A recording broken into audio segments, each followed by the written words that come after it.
All right, shalom everyone. Peace of the Lord to all of you. I hope you can hear me. Uh, Today we will have a little bit fun with the Abdul, trying to defend other Abdul and to try to defend his prophet. All right. One of the funny things about Muslims, uh, they always try to present themselves that they are victims. And I will show you an example. So this guy is saying, smile to Jannah. Brother, you smile in Jannah you will be effing, even boys. Mohammed hijab controversy with GB News. What happened, smile to Jannah? And by the way, I invite you, if you're there, if you're a man, to come and debate me. But we know you are just immature like Aisha. Go. Dangerous lies since its inception. One such filthy way they did it was taking a clip of Muhammad hijab and then claiming that the Quran allowed with 5-year-olds. Hijab took them to court In front of everybody, and I challenge your son of Muta hijab to take me to court. You see, we should contact the TV station so we can arm them with knowledge. Just wait. Your sons of Muta. I challenge you to show me where in the Quran it says you cannot if 5 years old. I have a challenge to all the Muslims. Did you hear what this coward he said? Listen carefully. Let me play it again. Hijab took them to court and forced them to retract. They retracted on their website. You are making things up, you son of Muta. How it take them to court and made them to retract? Retract what? And let me I'm going to correct them actually, and I'm going to show them that they are right. Listen carefully. They retracted on their Twitter and they had to apologize at the end of their show. We apologize from nobody and we shit on your prophet. Take it or leave it.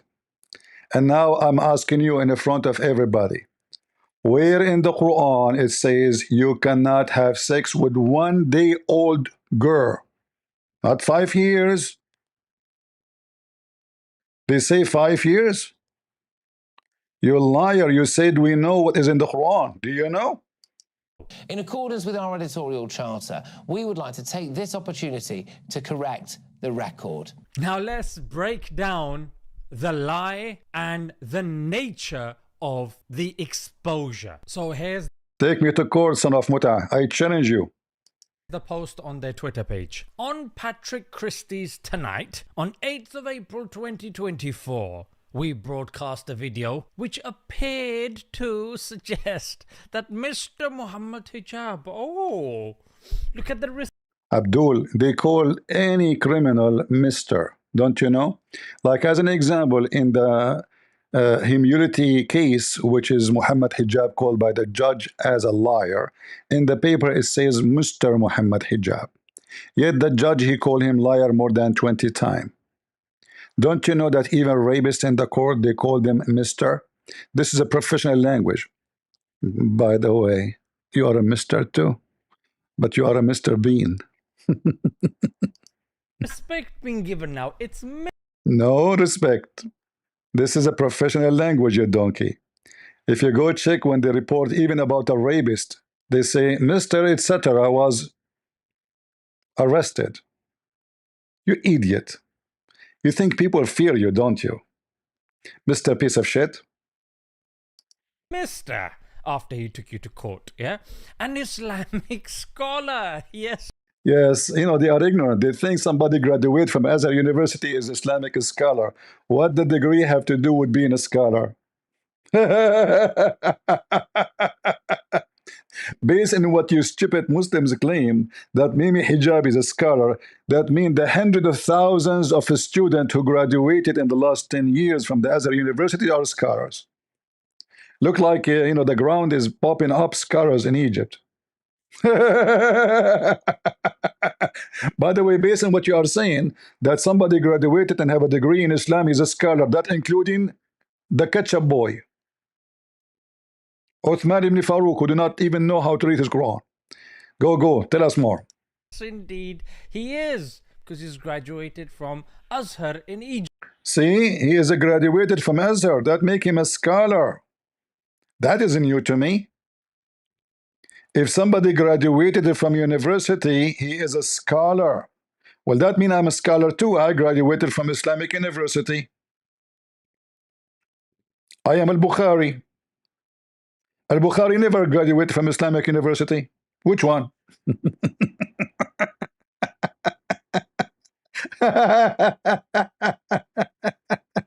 He's a scholar.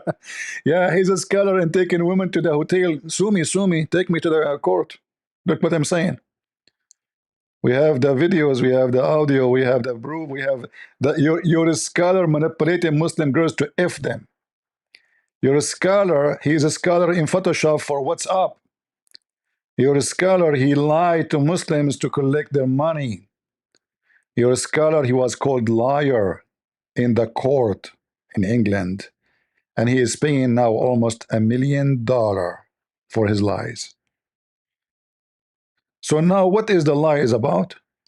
Egypt believed the Quran justified sexual intercourse with 5-year-olds. Look how they lie. Look at the disgusting lie. This is disgusting lie. I challenge you, your son of Muta, to prove that this is a lie.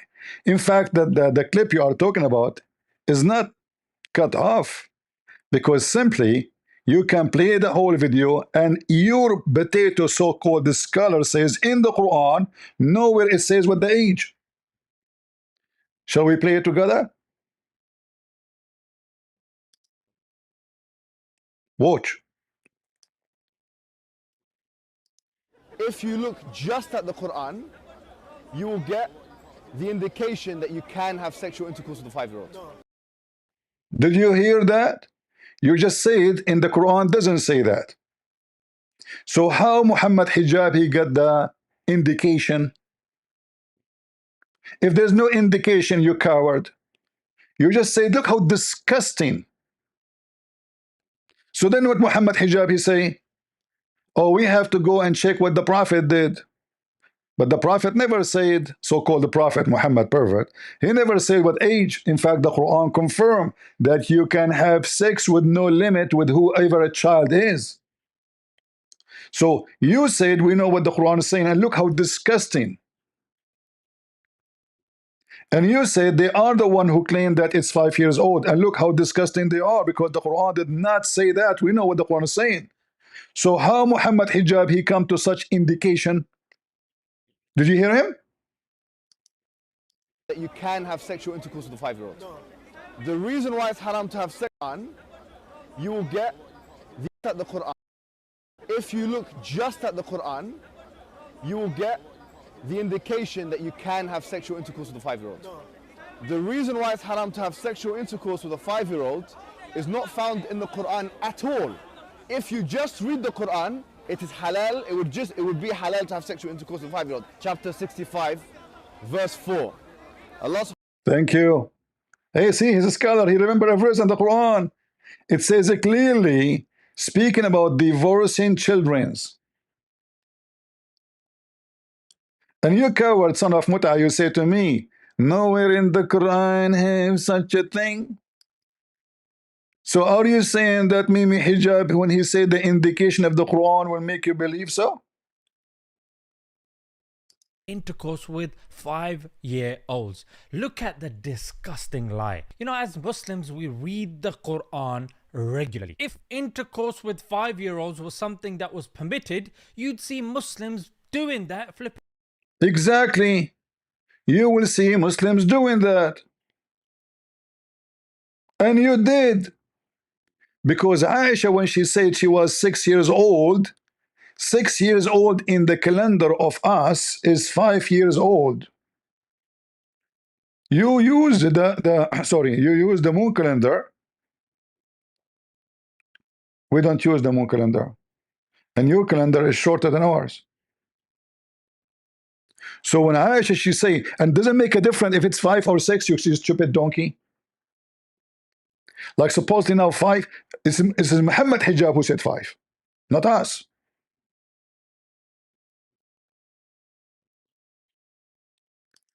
Aisha, she said,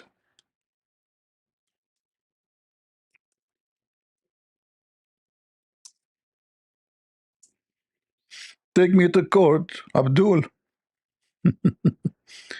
The Prophet, he married me at the age of 6 and he effed me at the age of 9. Does it say that? Now at the age of 9, and this is authentic, as you see, this is Al-Bukhari, this is Sahih Muslim, etc. All right? Now, how Aisha, she was ready to be effed by Muhammad? Read with me.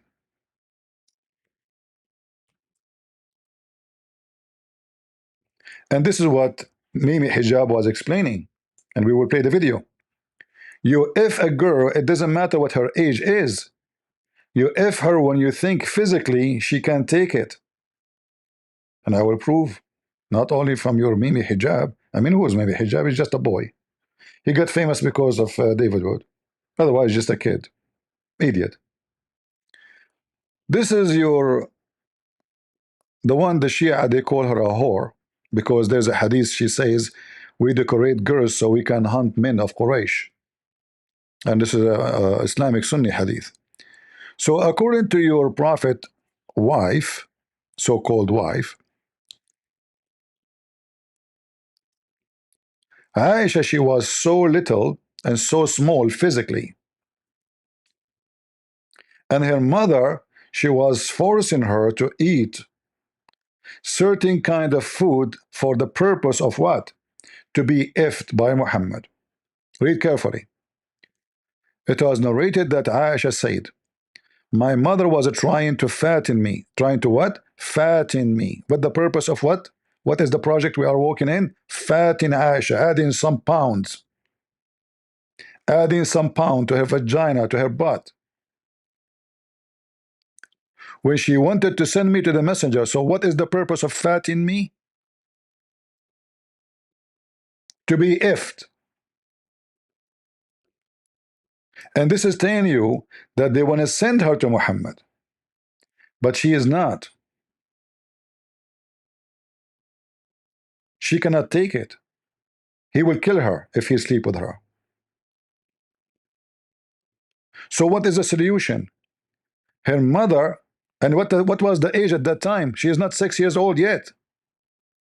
She's not 10 years old, sorry. She's not 9 years old yet. She got married at the age of 6. How in the world you marry 6 years old girl? And then we will go to your lie about Rebecca so we can laugh at you. So my mother was trying to fatten me up when she wanted to send me to the Messenger of Allah when she got married. And which means they try to fatten her since the second they get married. Right away.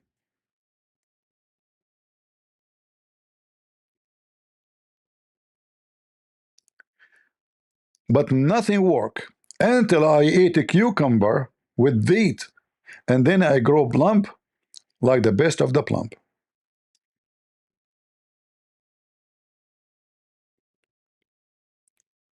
And now we will understand what Muhammad Hijab was saying. Read carefully. So listen carefully. Sexual intercourse with a 5-year-old. Chapter 65, verse 4. Allah subhanahu wa ta'ala tells us who you can divorce and who you cannot divorce. And then he says, وَاللَّائِ لَمْ يَحِدْنَ. وَاللَّائِ لَمْ يَحِدْنَ. And the ones who had never been pubescent before. Never. And by the way, this is very important, yeah? I want all Muslims to be aware of this. The reason why we don't have sexual intercourse with 5-year-olds and 6-year-olds and 7-year-olds or whatever is not because of puberty. Not. Wait a minute, what did you say? It's not because of puberty, because that verse in the Quran actually says lam yahid. They never had puberty before. You can't go around that. The Quran doesn't say anywhere in the Quran that the woman has to be pubescent. I dare you to find one verse in the Quran where it says you're not allowed to marry someone based on harm, or you're not allowed to have sexual intercourse based on harm, or you're not allowed to marry someone based on puberty. Get me one verse in the Quran which says the woman has to be pubescent. You know, in the Quran it says. And by the way, do you know why the conversation is going in this direction? They are Muslim debating Muslims. If they are in front of a Christian, they will deny what they are saying. This is a debate between Muslims. So the laundry, the dirty laundry of Muhammad exposed. If they are speaking to Christians, they will say no. So what Mimi Hijab he said, nowhere in the Quran it says based on harm. In fact, I want to ask Mimi Hijab where it says in the hadith based on harm. In the hadith of Muhammad. You cannot find it. If you say to me, scholars say, will that mean you Muslims are not following Islam because the Quran never says so? If Allah never says so, that means Allah don't care for so. The Muslims, the filthy Quran, the yellow page of Muhammad,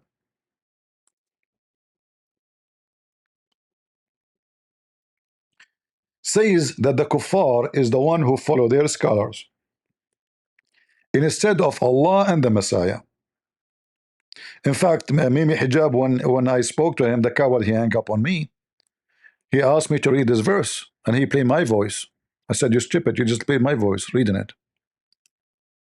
It says those who took their monks and their rabbis as God instead of Allah and the Messiah, which means Allah and the Messiah are gods.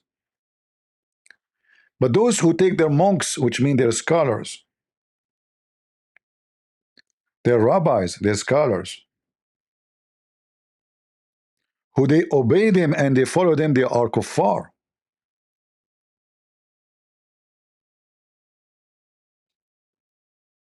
And those who follow their scholars, they are trying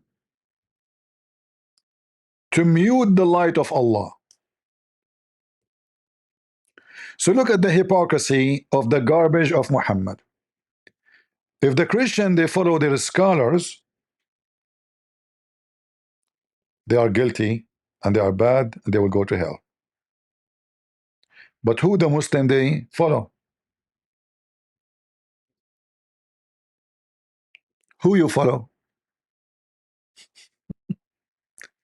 If we ask you right now, when Mimi Hijab he said, we don't do it because that will cause harm, you follow who? Who is the one said that to you? Muhammad never. In fact, let me show you what Muhammad said. Here actually we see this hadith here about Fatima. Umar, he wanted to F Fatima when she was a very little young girl.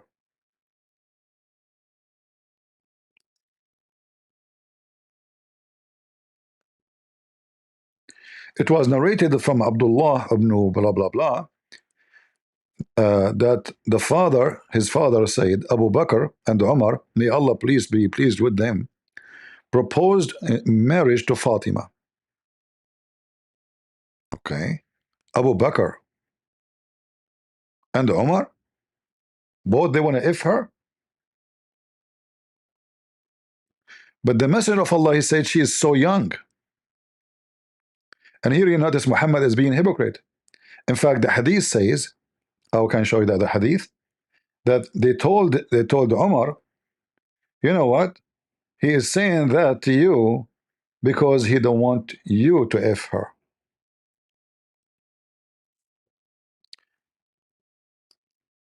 And then right away he gave her to Ali.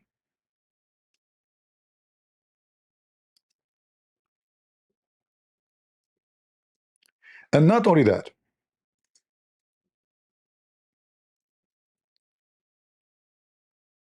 Muhammad, he told Umar, you know what? I'm going to send you Fatima, check her out.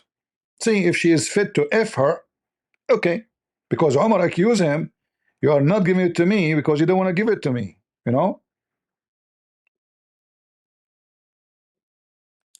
Let me show you the garbage of Muhammad.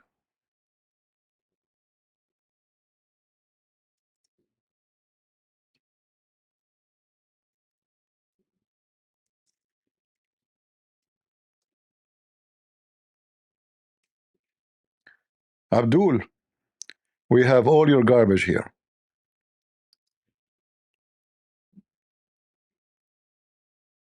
All right.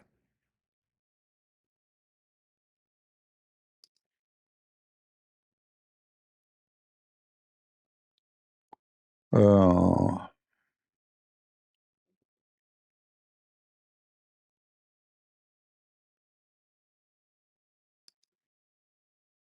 Let us see.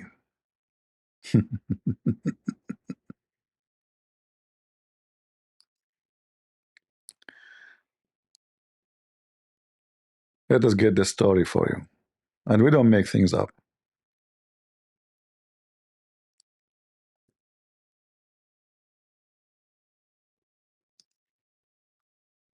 When Fatima she came,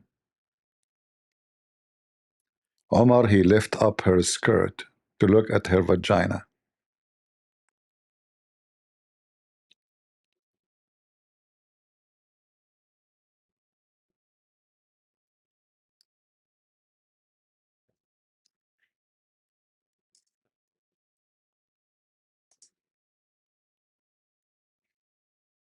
I'm trying to find the hate in English. If not, we will use the Arabic one.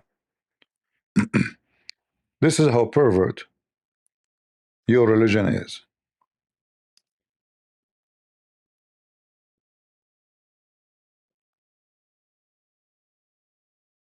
Here we go.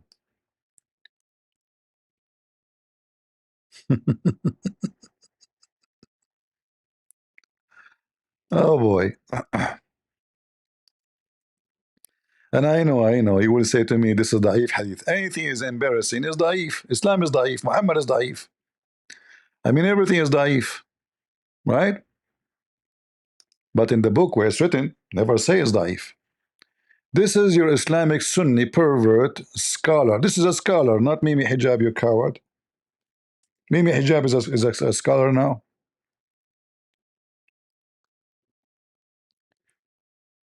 Musannaf Abu Bakr Abdul Razzaq. The book name Al Musannaf, Musannaf Abdul Razzaq. All right. And this is volume number 6, page number 163. Hadith number 10352. Omar he asked for the butt of Ali. Sorry.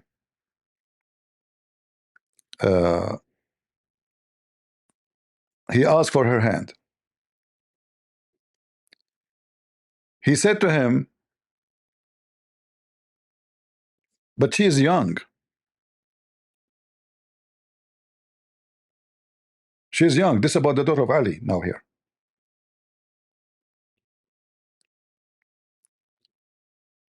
She's young. You know, what are you talking about? How I can give you this child? She's so young. Omar asked Ali for his daughter in marriage, but he said, she is young. Okay.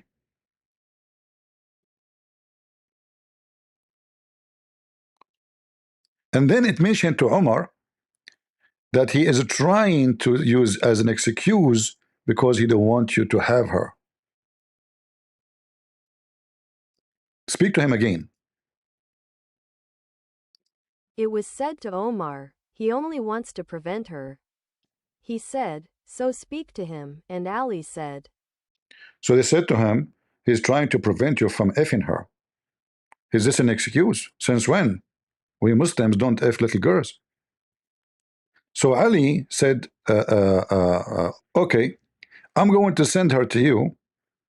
If you think she is fit to be your wife, it's up to you. All right? Ali said, I will send her to you, and if you are satisfied, she is your wife. So remember, this is Ali and his daughter. And if I make a mistake in the beginning, I said Muhammad, you know, this is Ali. So, okay, I will send it to you. If you like her, this is the same, you know, like second day. This is not next 10 years after, you know. What Omar he said when she arrived to his home. So Ali he sent her to him, and then Omar he lift up her skirt to check her body. And then she screamed at him, little kid. She said to him, if you are not the caliphate, I will cut your neck.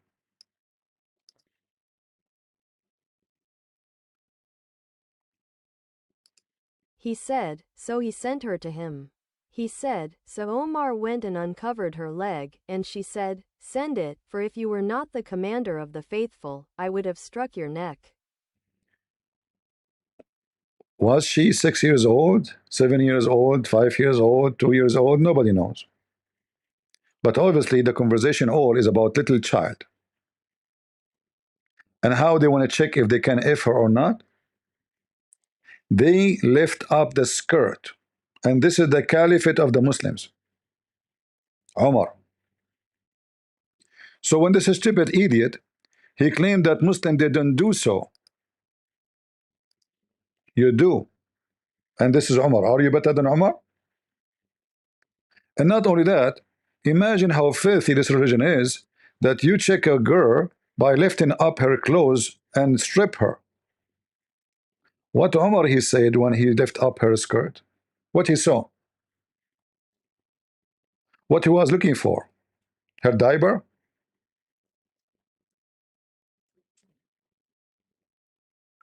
Are we done? No. We did not even start yet.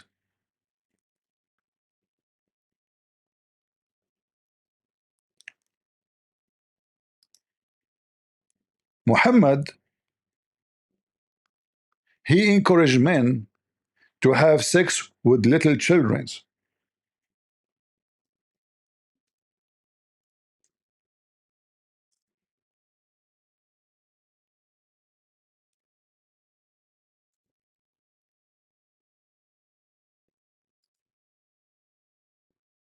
And how we can prove that those are little, very little? There's no age, no limit. So this is the story, and this is Sahih Bukhari and Sahih Muslim, as you see, and all of this is authentic. All of this is authentic.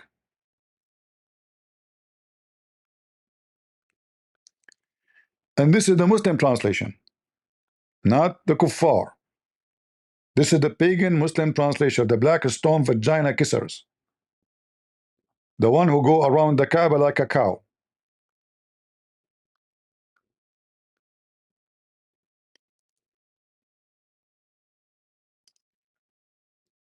Let us read the shortest hadith of them. And this is Bukhari. My father died and left 7 or 9 girls. Left what? 7 or 9 girls. This guy, he just have girls? Okay. And I married a matron. Allah Messenger said to me, O Jabir, have you married? I said, yes. He said, a virgin or a matron? Here the word virgin is a false translation. It doesn't say virgin, and I will show it to you. It's not about a virgin, about a kid. A kid or a growing woman? Read with me. I replied, a matron, sorry, a widow. He said, why not little kid? Again, they put the word virgin. So you might play with her, and she with you. She play with you. What we are talking about? What play with her? What play with you? What do you mean? Read carefully. And you might amuse her. You will not amuse a growing woman, mature woman, but you can amuse a child, little candy, a toy. Huh? You play with her. We are talking literally about playing with kids. This is the purpose of such a relationship, so-called marriage. And she amuse you. I said, Abdullah, my father died and left girls. I dislike to marry a girl like them. Translation is trying to deceive us. What do you mean he left girls? He left orphans. and I dislike to marry a little girl like them. So I married a lady, so she may look after them. So what Muhammad asking the guy to marry? A child like the orphan he have. The man, he did not marry an old woman. He married a lady, not 90 years old, a young woman. She can physically take care of 7 or 9 girls, little girls. This is your pervert prophet trying to manipulate a married man and say to him, why? Why you go for a woman? Why you don't go to a child? And look how the Muslim translation vary from place to place.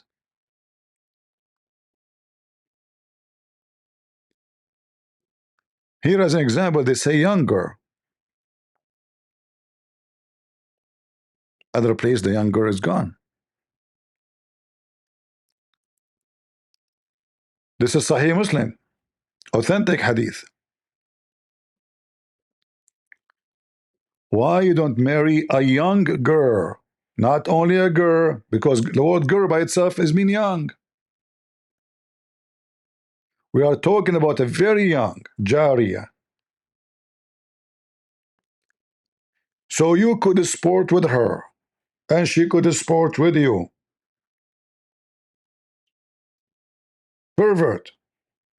This is why pedophiles, they enjoy relationship with the children's. Sorry, my voice, I spoke to for many hours yesterday, and I'm losing my voice. How disgusting, Abdul said in the video. We Muslims, we know the Quran, we read the Quran frequently, brother. First of all, look how filthy Muhammad is. Is the man complaining? No. Is he unhappy with his marriage? No. Why trying to persuade a man already married to go after little children's? What do you think if somebody saw your son-in-law going home and he say, hey, why you marry someone she is 20 years old? Why you don't go and get someone she is 7, 5, 3 years old? She will amuse you. She will be like a little puppy, like a cat, you know, little cat, kitten. Why you want to go to the cat when you can get the kitten? They are more fun. This is exactly what pedophile is about. And then the story here proved that Muhammad is a clearly pervert, because he's trying to manipulate the man to go after children when he never complained. And then he said to him, refuting his pedophile mind. So he said that my brother or my father, he died in Uhud, is a murderer for the sake of Allah, for your sake. And he left 9 or 7 daughters behind him. I therefore did not approve the idea that I should bring a girl like them. A girl like them. But I prefer to bring a woman who should look after them and teach them good manner. Muhammad here, he felt like, uh-oh, he got me busted. Is that the wise prophet?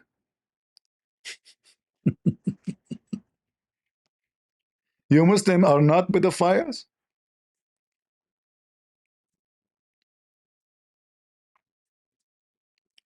What the age of those 9 girls? Guys, just think about it carefully. The father, he died, and he have 9 girls, and all of them, they are too young. So if we assume that this guy was having a child once every 9 months, once a year, that means the oldest is 9. The youngest is 9 months. Or maybe one day. Right?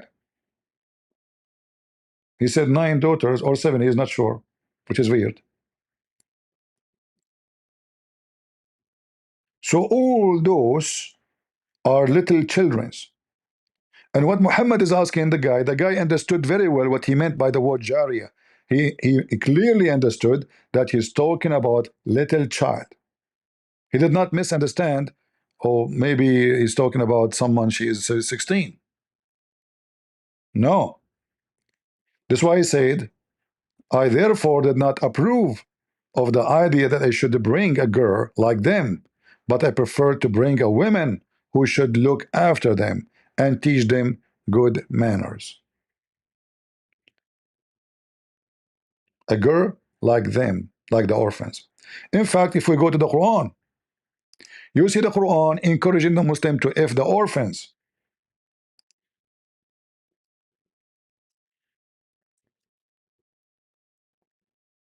Hmm. The orphans. When you go to chapter 4, verse number 23 and 24, you can read them.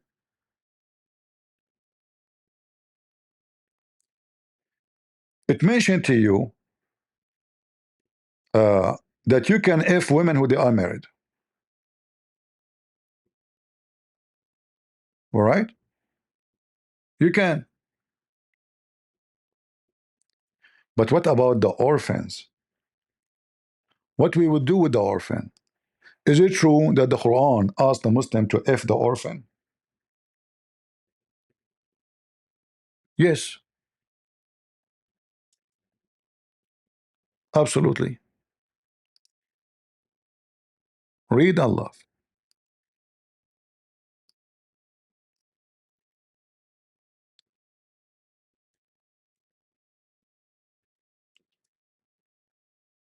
So the Muslim cannot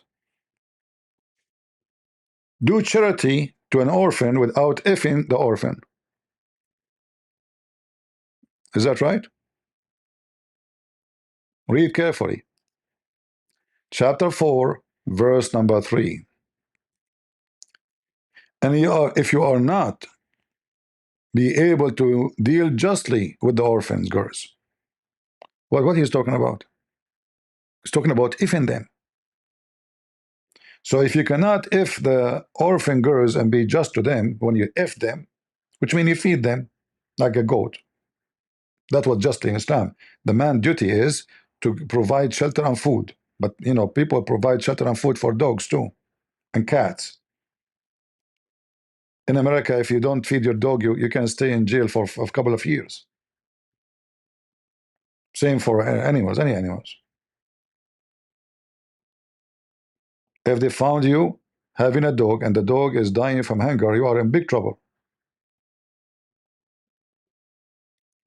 So if you fear that you cannot be able to deal justly with effing the orphans, then go and F other kind of women, other females. Read it in front of you.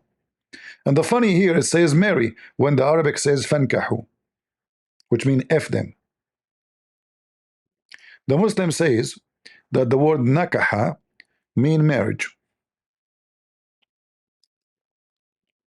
And by the way, if you don't believe me, you can open the interpretation for this verse. Don't listen to Christian Prince. Open the interpretation and read it. It's about effing orphans, little children. What is the age? Nobody knows. No age. Any orphan. In fact, I can show you from your Islamic books, you coward, that you can if anyone who physically can do it. Physically. Has nothing to do with age. In fact, this is what Mimi Hijab in the video was saying. Yeah, that's what he said. It's about being physically fit. It's not about the age. Who cares about the age? Nowhere in the Quran mentioned the age. And not in the Hadith too. I challenge any Muslim to show me where Muhammad is say you if somebody and the age of etc.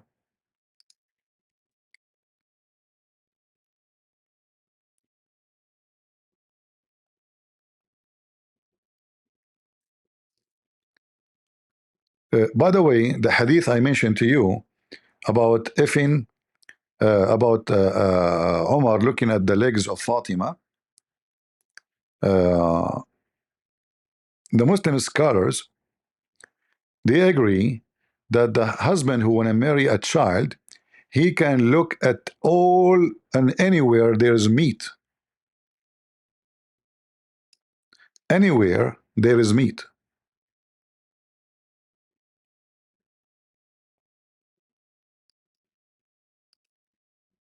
I don't want to forget that.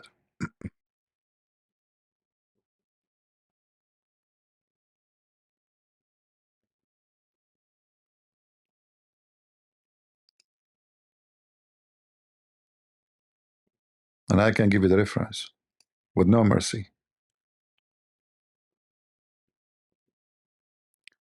Uh,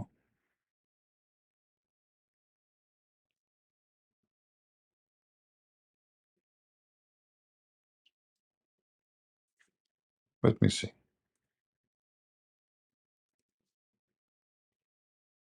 You have to look anywhere. They say to you hijab and burqa. It turned to be you can, before you F a girl, little girl, you have the right to check her butt and her vagina.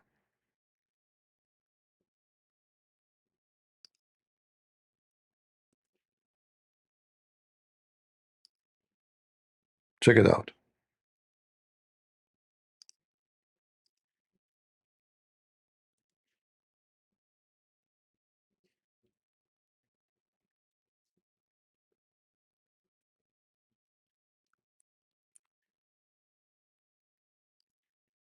And this is how Islam is. Everyone will give a different answer.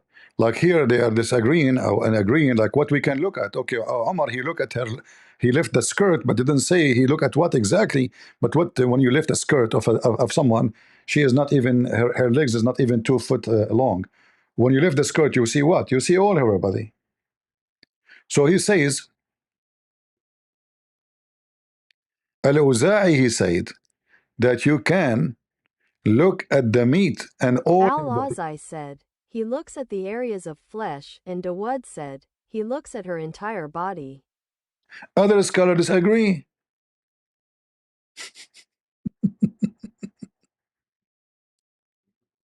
This is the religion of Islam.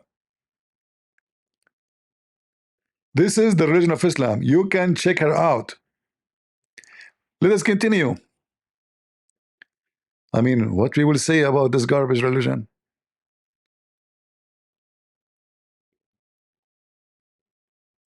Like if you go here, actually, it says you can look at the face, at the hands, at the legs. What? What? Legs?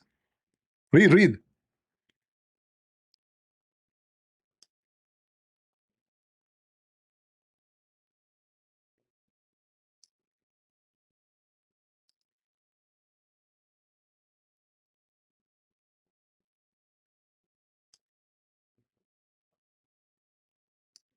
Even you can look at her totally naked. One of the scholars, he says, he looked at her face and her hand. The second he said, and then he said, and then after that he looked at what is usually visible, such as her neck, legs, and the like.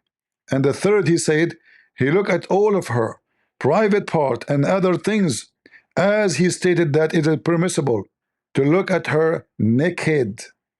Naked. Am I making things up? You coward son of Muta?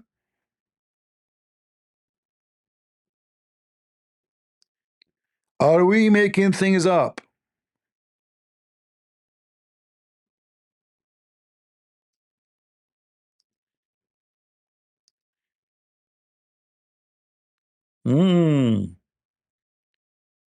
You are making things up. You liar. Where the scholars say that?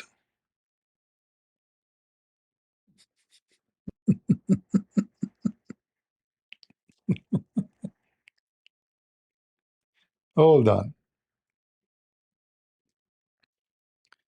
This is Al Azhar University website. This is who? Brother, this is where Muhammad Hijab graduated, brother. What the heck? He graduated from there? So now he knew this? This is Al Azhar University.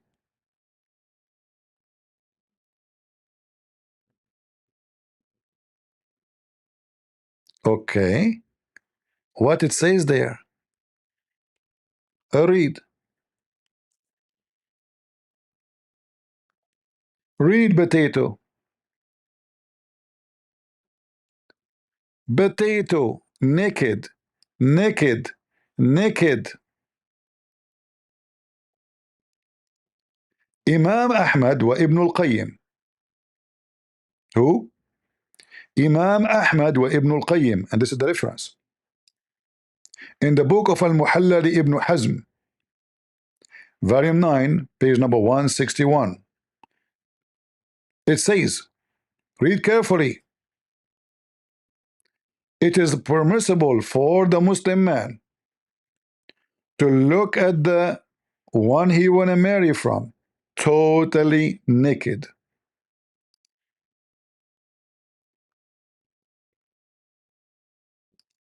Ibn al-Qayyim stated that Imam Ahmad stated in a narration that it is permissible to look at a naked woman. See Al-Muhalla by Ibn Hazm, 9/161, Dar al-Fikr ed. What the heck?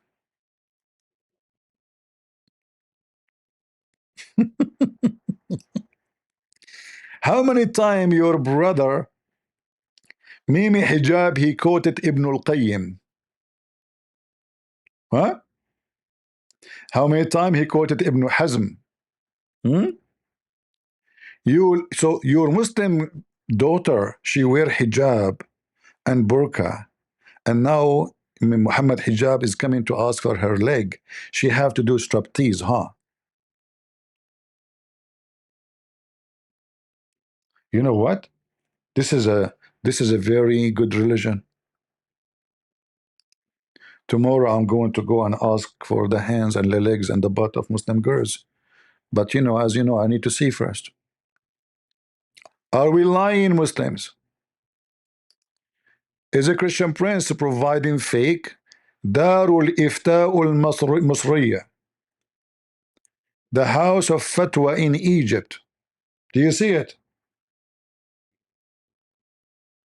The house of what? Fatwa, the highest authority of fatwa in Egypt.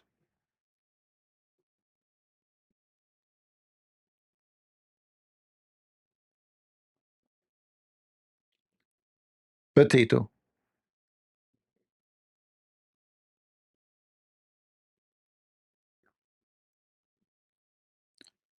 And pervert. Potato and pervert. Are we done? No. I wish. Seriously, I wish. We did not even start yet. I'm going to flood you with your poo. Muslims, you are talking to Christian prince. This is why all of you avoid debating me. This is why. Okay. Forget about this and forget about that.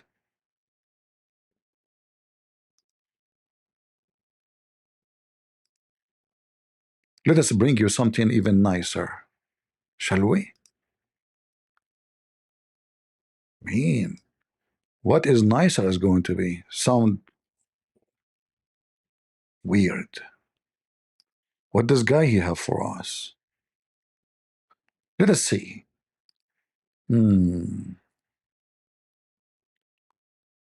Let us see. Let us see. Let us see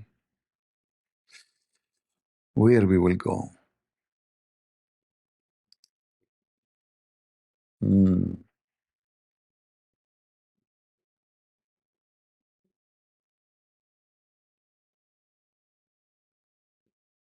Let me show you.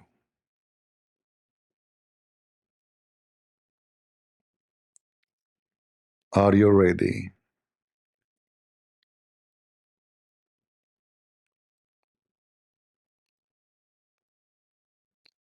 There is tons of things Muslims they have, but we are trying to show you the one will make it so clear.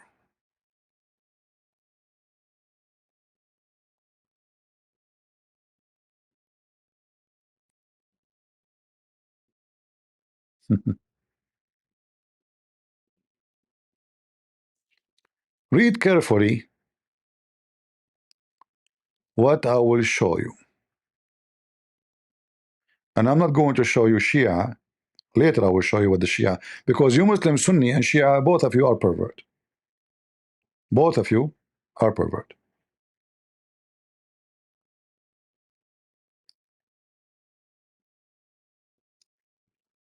Because you might be a Shia, you attack the Sunni, you might be a Sunni, attack the Shia, thinking that you are better than them. Right? But we know that it's not true. Both of you are pervert. Read with me again. What is the age of a girl you can enjoy her? What about an infant? What? Infant.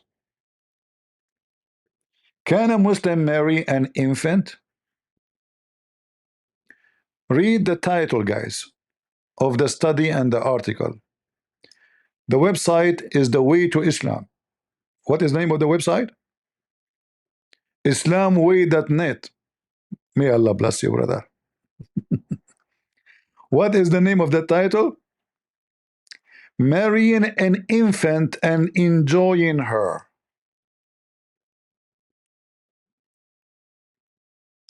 Marrying and enjoying a baby girl. Not a baby girl. False translation, infant. Let's go back.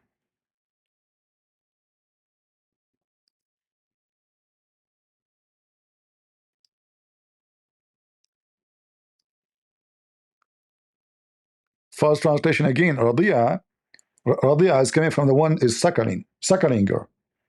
From Radia. Remember the chapter about in the Quran, which the goat ate, which is the breastfeeding for adult. In Arabic, it's called irda'ul kabir, suckling. That one for suckling an adult man. Muslim women, she gave her boobs and her nipples, and he suckled her. And this was a verse in the Quran, the goat ate. May Allah bless that goat. So here the discussion is about the difference between the Sunni and the Shia. The Shia, they agree with no question that you can have sexual enjoyment with the infant, and we will show you that. Now the Muslim Sunni, they're trying to respond to that. Is it true? Are they right? Are they wrong? You will find that the whole study confirmed that there's no age. No age for whatever.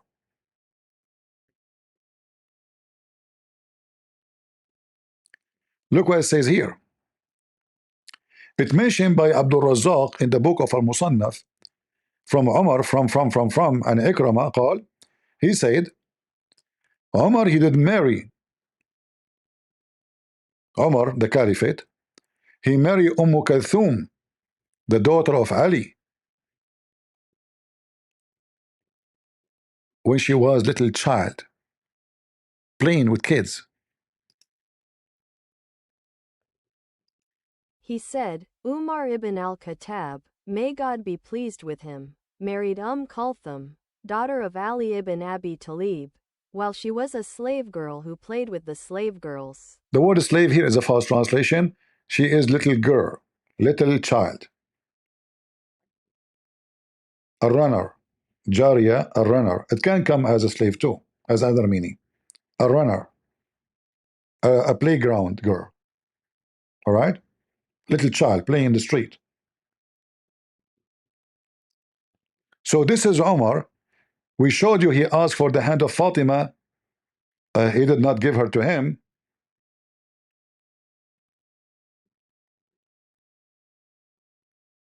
And now he took Kulthum.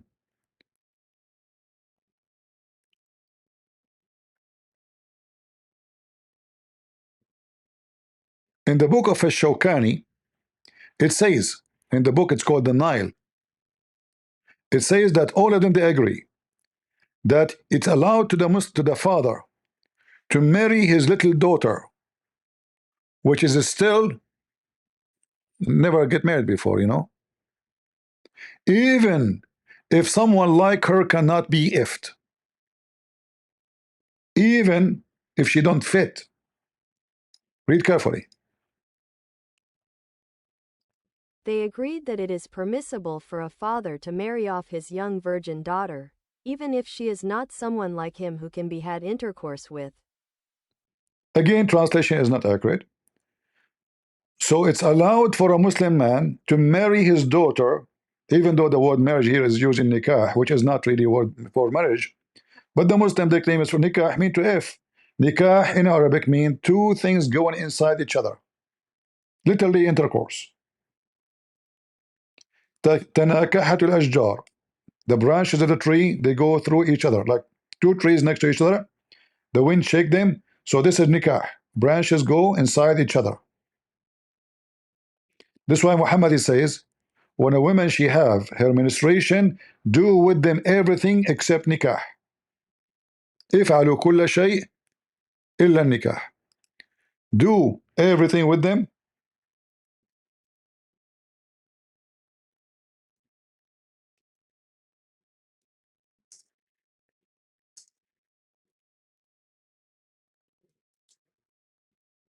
except nikah. And then they say to us that the word nikah means marriage, which is absolutely false. The Muslim don't differentiate between effing and marrying, because marrying is effing anyway for them. It's all about effing. So if we go here in the hadith, you will see Muhammad saying, when your wife, even, you know, doesn't matter her age, when she have her period, do with them everything except nikah. Where is the hadith? I'm trying to find. All right, let me find the other one. In fact, here is the hadith written in different language. It says illa jima, and there's the other hadith here. It says a jima, which mean the jima mean the nikah. Jima mean effing. Let us see this one. Here we go. So when your wife she have menstruation, do with them everything except nikah. You see it in Arabic? Nikah. Do with them, they are your wife already. You are married to them. So you do with your wives. You put your penis between their legs. The Prophet, he used to order his wife Aisha to put an izar between her legs, and even the blood was covering his dress, which means she is bleeding badly. Yet the pervert Muhammad cannot wait until she is done with her menstruation, even though the Quran says that menstruation is a hurt. Don't approach your wife when they are at hurt. Muhammad, he explained that to his men. Don't put it in, but you can put it around. So do with them everything except intercourse. The Muslim translate. But where is the word intercourse here in the hadith? Where is the word intercourse? Nikah. This is the word nikah.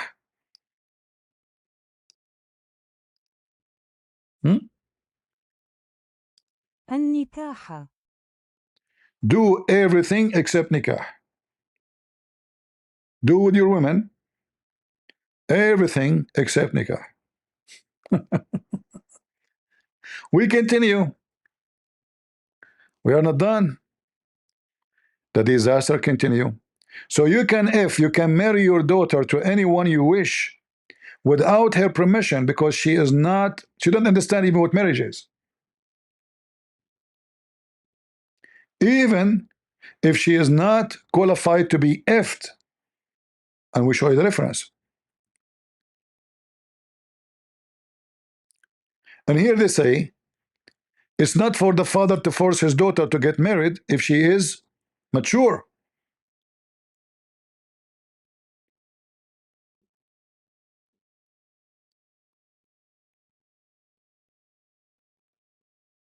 And they are talking here about who? The father or the grandfather. They are going like, okay, what if there she have no father? Her father, he passed away. What if she have a grandfather?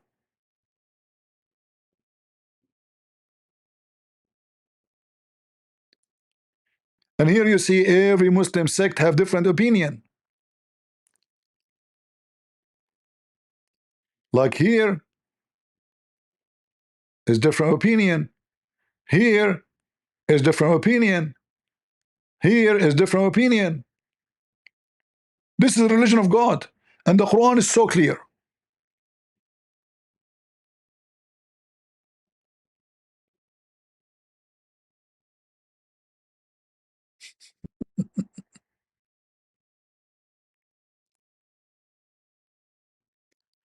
We continue.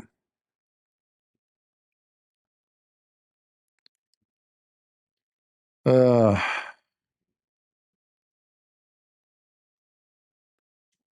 and look what it says here. Look how dangerous this statement is.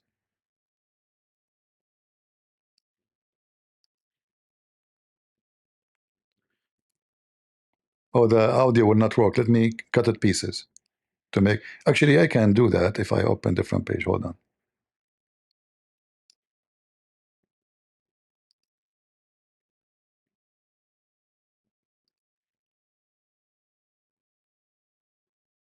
This, and there is no necessary connection between the legitimacy of consummating a marriage contract with a minor girl without consummating the marriage with her and enjoying her. The Sunnis have agreed unanimously on the prohibition of enjoying one who is not able to do so until she grows up, let alone an infant. The Sunni, by the way, this is an article. There's no reference now here. This is just a guy saying that. I could not find that in the article because Sunni, they have different agreement, as we showed you, that you can enjoy, you can marry an infant. So if there is no joy of marrying an infant, so what is the marriage for?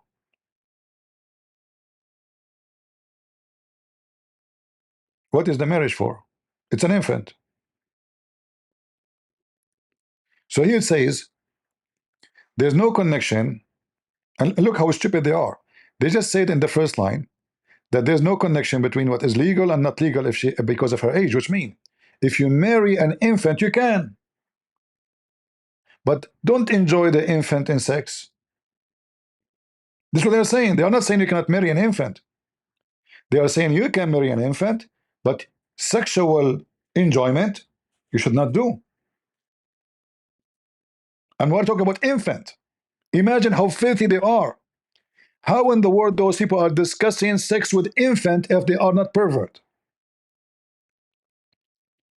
Why even this is a topic to discuss? Unless you are a sick bastard.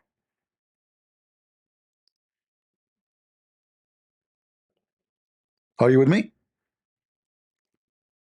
Why in the world even they are questioning if we can do that or not? Unless you are a pervert. Even animals will not do that. You see animals, dogs, cats, they sniff the female to see if she is mature. This is why they sniff each other. When dogs, they sniff a dog, they sniff their butt. By sniffing there, they can find their age, their, even their food, what they ate. This is the conversation between them. Is a smell. So when a male dog, he sniff a female, he sniff her to see if she is in the heat, she is, she is ready. You don't go after little puppy. Even dogs are better than you.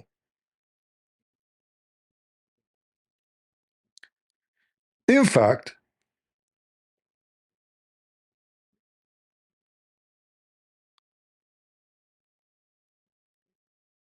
asking such a question is a proof that Islam is a religion of a pervert.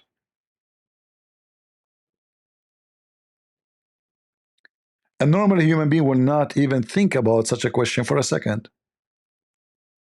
Why I want to think about it? How even this question come to my mind?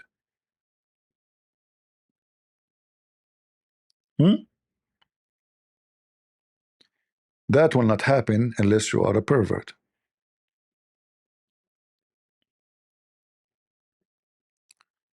We know that Aisha, many years after marrying Muhammad, she's still playing with toys.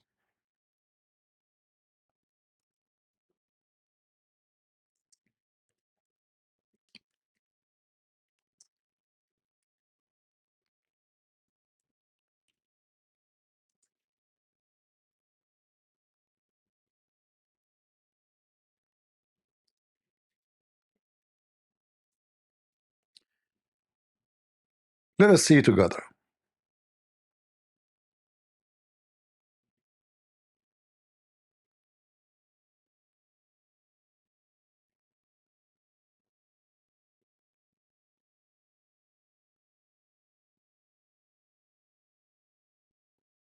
Hmm.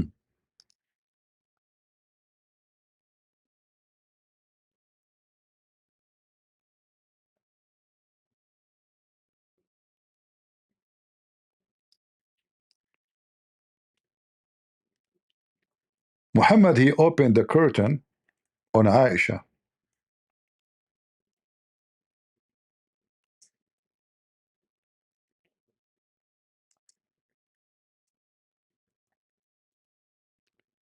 He found her playing with some Barbies, you know, the old style Barbies.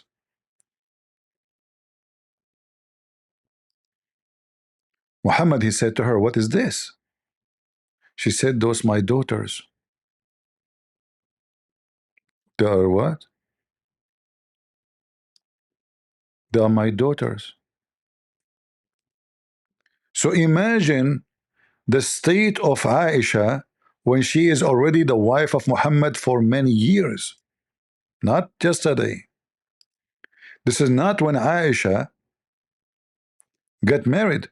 This is many years after. Mhm. They did not translate the hadith. Look, look, look. There's no translation. No translation. It's gone. Let us see different place. Uh-huh. The translation is false. It doesn't say dolls. It doesn't say dolls. She's calling her dolls daughters, girls. Bilbanat.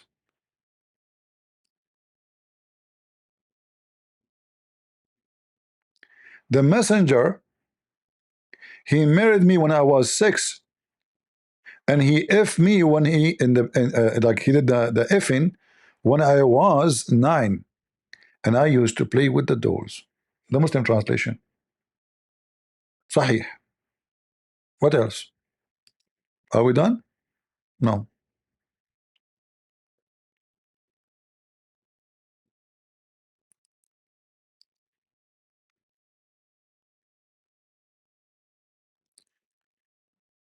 Aisha, she is playing with the dolls. She called them my daughters. And when Muhammad he enter, she have her friends, and all of them they hide because they're little kids. They run like, oh, you know, like, you know, it's that somebody old is coming here. Let us hide and seek. And then Muhammad called them back, says, come back, play with her. Come back, come back. And you are talking that your prophet and your religion are not approving you to be a pedophile?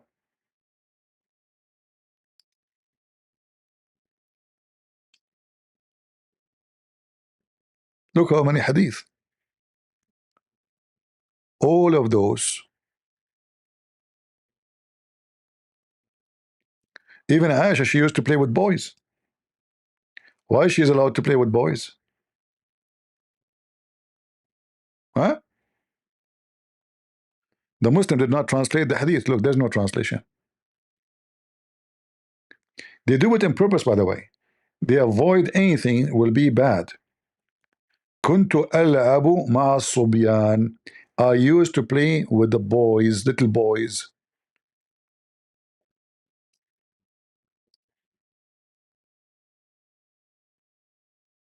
And when Muhammad he came, I did hide from him.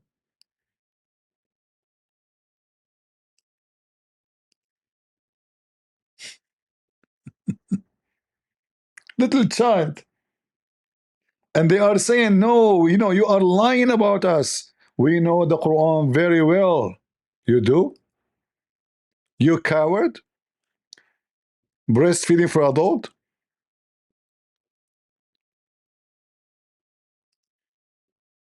If we go to the Shia books, we will find the same garbage. Shia, Sunni doesn't matter.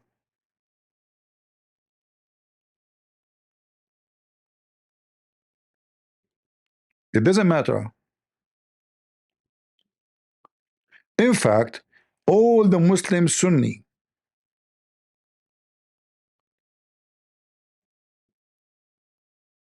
the majority of them agree that marrying a child, even if she is 1 day old, is, we showed you that as already. I don't know if you have a good memory or not. We showed you that already. You can marry her, even if she's an infant.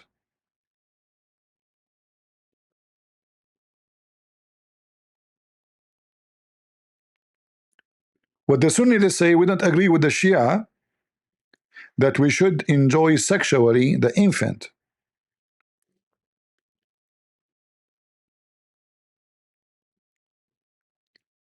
And the Muslim, the Sunni, they say, you can give the daughter, your daughter, to the man who marry her as soon as she is ready to be effed.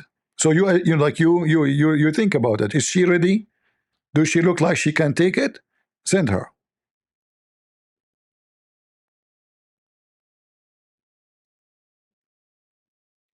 Ibn Qudama said, it is possible to if a little one, and that depend in her situation and ability to handle it.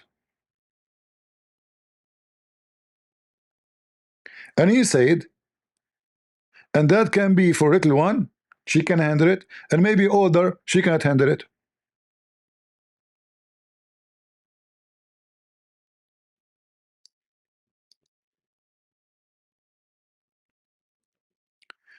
This is Ibn Qudama saying the possibility of intercourse with the little girl is considered based in her condition and her ability to tolerate it. No age. Age does not exist. 5, 6, 7, 2, it doesn't matter. If your daughter, she have a lot of beef, the new husband, he can F her. And this potato, he claimed that Islam does not teach so. Are we lying?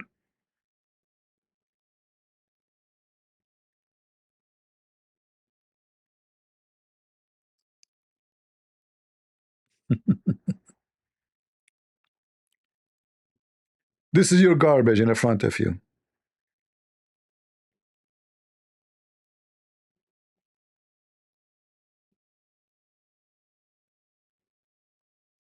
Or what they are saying is the bent if she can fit to be ifed. And this is what Mimi Hijab said in the video. If she physically fit to be ifed, you F her. They never had puberty before. You can't go around that. The Quran doesn't say anywhere in the Quran that the woman has to be pubescent. I dare you to find one verse in the Quran where it says you're not allowed to marry someone based on harm, or you're not allowed to have sexual intercourse based on harm, or you're not allowed to marry someone based on puberty. Get me one verse in the Quran which says the woman has to be pubescent.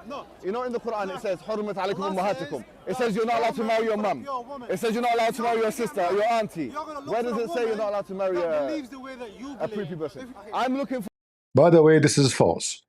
The Quran says you cannot marry your daughter, true, but this is still false at the same time. You can. There is exception. If you go in the Quran where it says وَجَعَلْنَاهُ نَسَبًا وَصِهْرًا,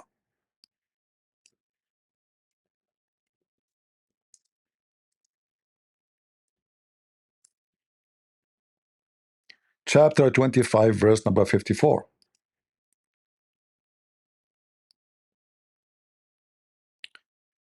And we go and read the interpretation for the verse. Right away, in a few seconds, we will find that a Muslim man, he can, if his daughter, if she is a daughter from wedlock, not from marriage, which means from fornication, he can. It's not forbidden for a Muslim to if his daughter and the mother of his daughter. Are we lying, Muslims? No, we are not. This is the official government website of the Kingdom of Saudi Arabia.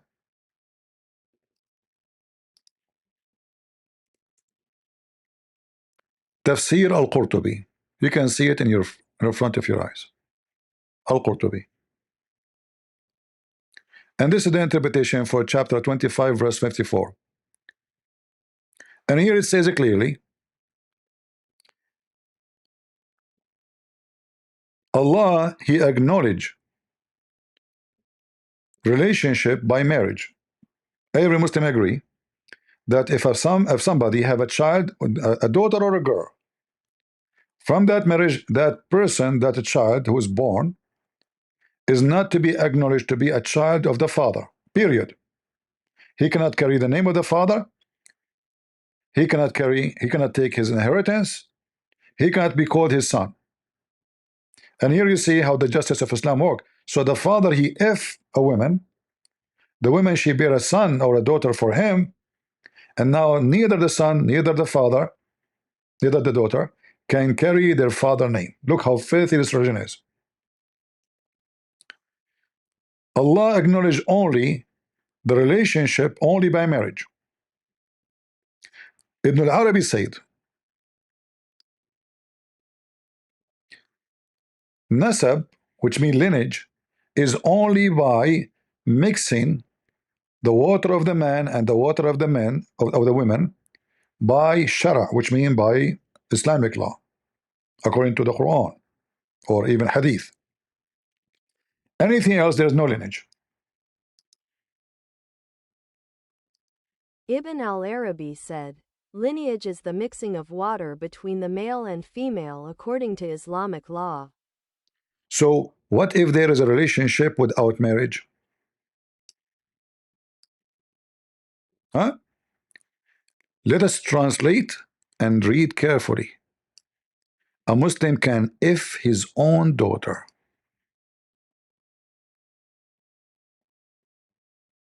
If it was due to disobedience, then it was an absolute creation and not a confirmed lineage. Therefore, his daughter from fornication is not included under his statement. Your mothers and your daughters are forbidden to you, because she is not his daughter according to the more correct of the two opinions of our scholars and the more correct of the two opinions in religion. If it is not a lineage according to the Sharia, then there is no marriage according to the Sharia. So fornication does not prohibit the daughter of a mother or the mother of a daughter. What is forbidden from what is permissible is not forbidden from what is forbidden, See? because Allah has bestowed the favor of lineage and marriage upon His servants and raised their status, and has made the rulings of what is permissible and what is forbidden dependent on them, so falsehood does not attach to them or equal them. So your daughter from fornication is not to be considered your daughter according to Islam. Therefore, she is not under the Quran saying it's forbidden for you, your mothers and your daughters. She is not included. Do you see it? Your daughter from fornication is not included under the statement of the Quran. Your mother and your daughters are forbidden to you. Why? Because she is not his daughter, according to the most accurate opinion of Islam.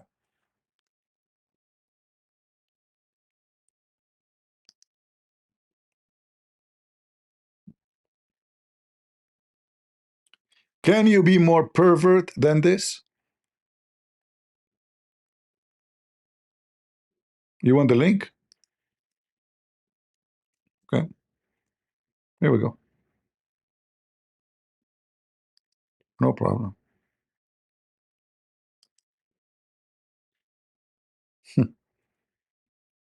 How disgusting. This Abdul was talking about what is disgusting and what is not disgusting. A follower of a pervert religion. And then the Muslims, I can give more reference, by the way, about the sexual appetite of the pervert Muhammad. Peace be upon him. And then they go and they say to you, well, do you know that their Bible says that, Rebecca, she married at the age of 3? We die laughing at you.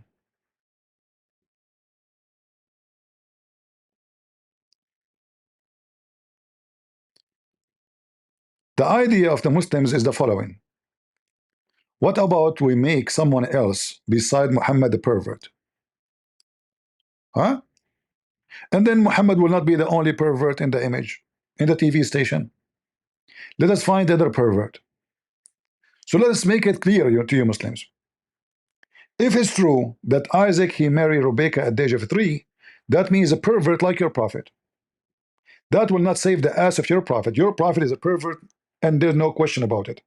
However, you potato, all the calculation you make about Rebecca is absolutely false. Why? Because you claim that the minute Rebecca was born is the minute when she was when Abraham he heard about her.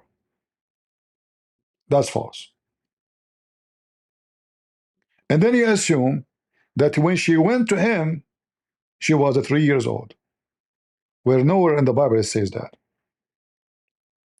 In fact, I have your friends, the guy who the Muslims support all the time to weave a singer, he will give you a screwdriver in your anus. This is your friend. Even to refute Muslim about anything they say, he support them. So Muslim, this is the guy you trust. You trust a donkey you get. Go. Problem, and that is the word for virgin isn't there.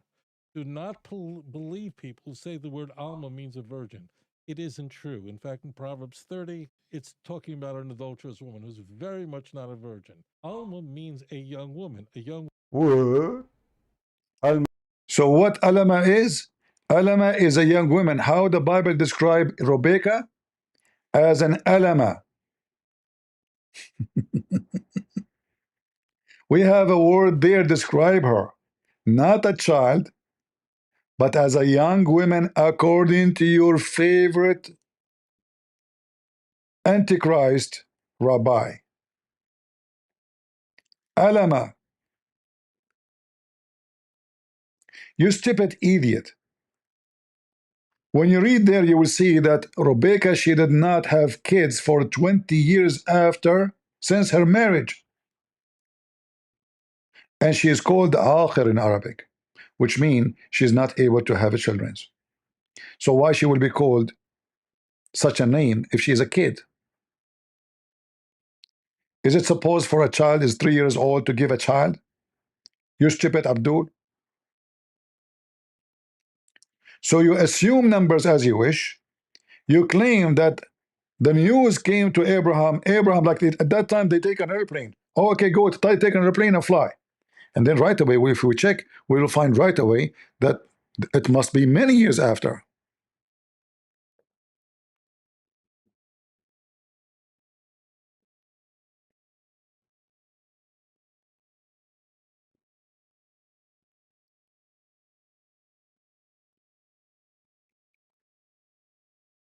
We laugh at you.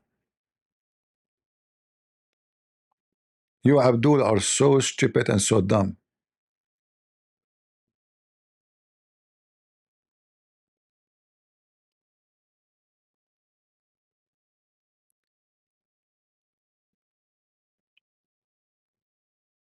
Do we have any Muslim would dare to debate me?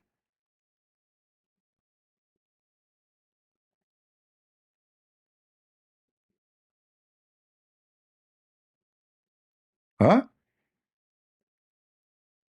Are you strong like Rebecca who can carry a container of water, have 20 liter of water on your shoulder? Are you strong like her? So you can come and debate me. You stupid idiot will die laughing at you. A girl, she is 3 years old, she is carrying a container, have a 20 liter, and then she did water 15 or all the camels the guy he have. Since when a 3 years old can carry water to, do you know how much the camel he drink, the camel? I mean, you Muslims are so silly and so dumb. So Rebecca, she was carrying something 3 times more heavy than her.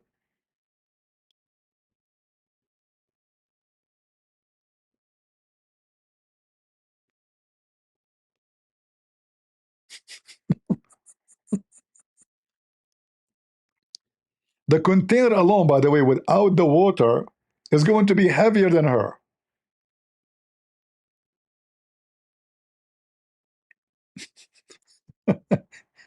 The container at that time, they don't make them from plastic like they weight nothing. They make them from a clay.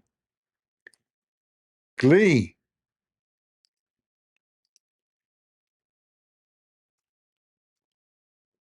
Let me show you how they look like.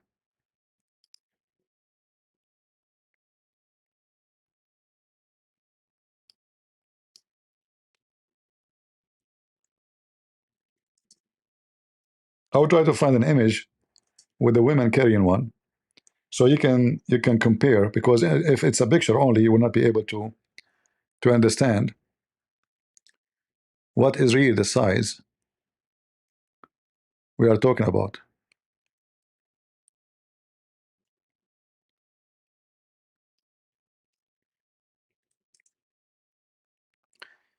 They are desperate, my friend. They are desperate. The Abdul is so desperate.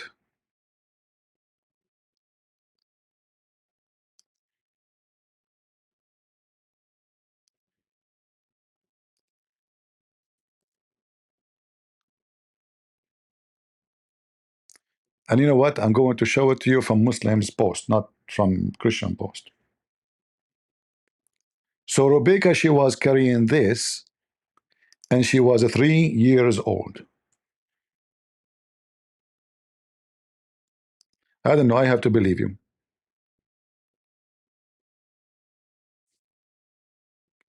I have to.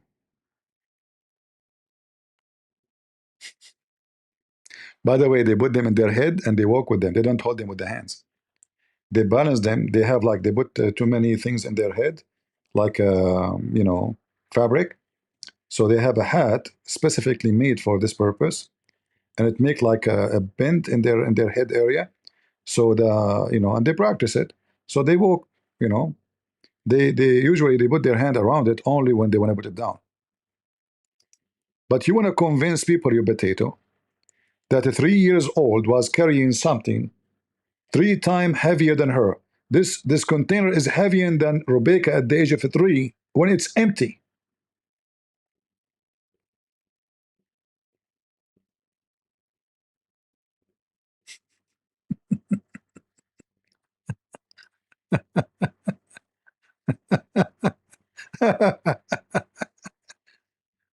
Anyway, desperate measure when we have a desperate time, and we Muslims are desperate. Our prophet, our books proving that Islam is the religion of pervert. So how we can cover the pervert Muhammad? We have to make everybody a pervert like him. Yeah, actually, I think the movie of Superman taken from the story of Rebecca. And the funny is, the Muslim, they refuse anything the rabbi says. And if there's a rabbi, he says something agree with their agenda, right away, this rabbi, he said that. This rabbi, he said that. You stupid idiot. This rabbi followed the Talmud.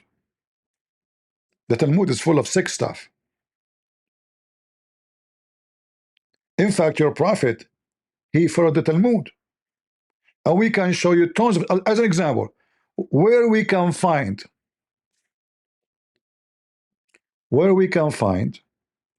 that the women she have to wait for 3 months iddah after she got divorced. Is that in the Old Testament? No. This is in the Talmud. All your Islamic so-called practice, Muhammad lived with the Jews in the city of Yathrib, which now called the Medina, and he was copying the Jews. Everything you have.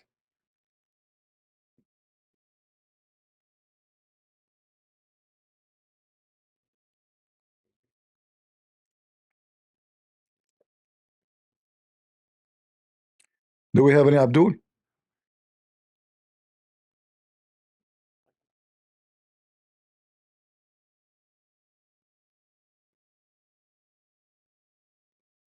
No, no, I'm not joking. You know, you can oh, let me ask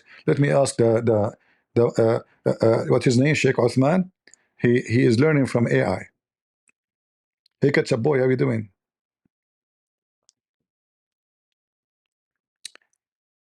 Is it in the Old Testament or in the Talmud it mentioned that the woman when she got divorced she have to wait for 90 days after she got divorced before she got married again? That requirement is found in the Talmud, not the Old Testament. The Talmudic law states a woman must wait 90 days after a divorce before remarrying to ensure the paternity of any potential child. This waiting period is known as iddah in Islamic law, which is a similar concept but not the same. See? Talmud boy. Your Muhammad is a Talmud boy.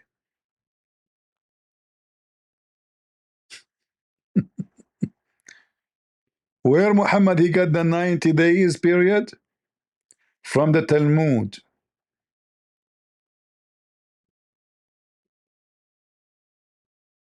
Did you hear it?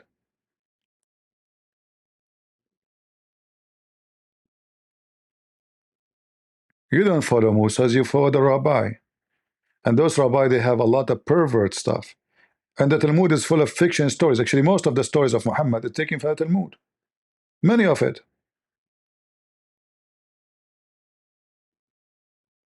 You are finished, boy. However, after all of this, I have to say, I am kind of jealous. I want to convert to Islam for some time, so I can take women, Muslim women, to the hotel, give them a hamburger, and then halal, halal burger, halal, halal. And then I F them for 3 years.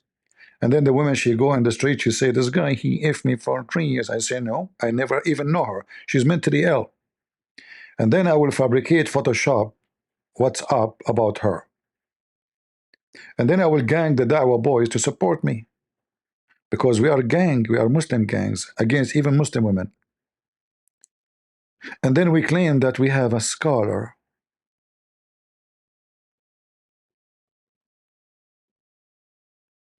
Do we have any Abdul from the religion of the fool would like to call me? Mayday, mayday. Any Abdul from the religion of the fool? So we have a clear evidence in your books saying that your prophet and your religion teaching you to be pervert. By the way, I did not mention what the Shia mentioned. Let me show you. In the book of Tahrir al-Wasila,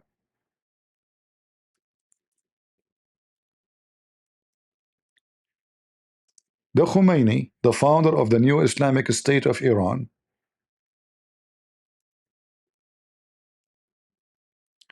he followed the steps of Muhammad. And we know that the Shia, by the way, are more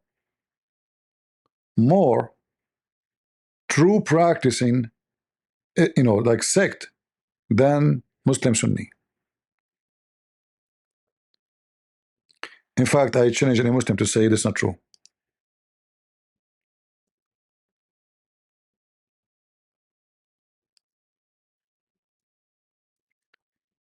This is the book of Tahrir al-Wasila.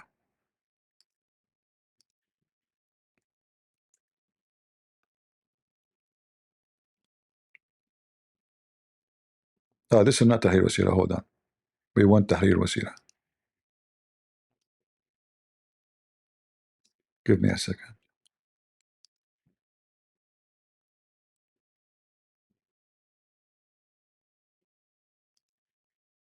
This is the book of Al-Khomeini. I prefer to give you the Khomeini book, not other book.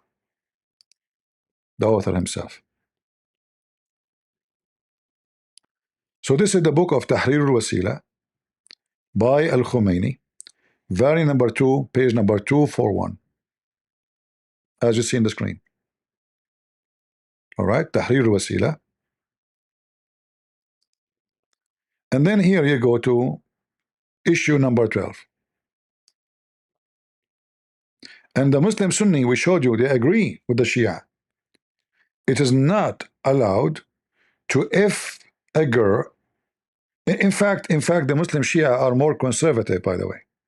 And I will show you why. Because here it says you should not if her until she is 9. We showed you the Muslim Sunni says you can, if she can handle it. Doesn't matter what the age is. She is 5, she is 6, she is 4. As long as she can handle it, you can go for it. That's what the Muslim Sunni says. And we showed you that already. If you forgot, we can show it to you again. All right? No problem.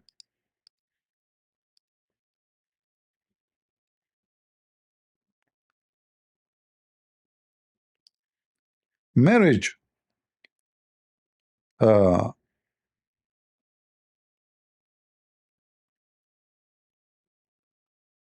You can marry an infant, but you cannot enjoy her until she can handle it.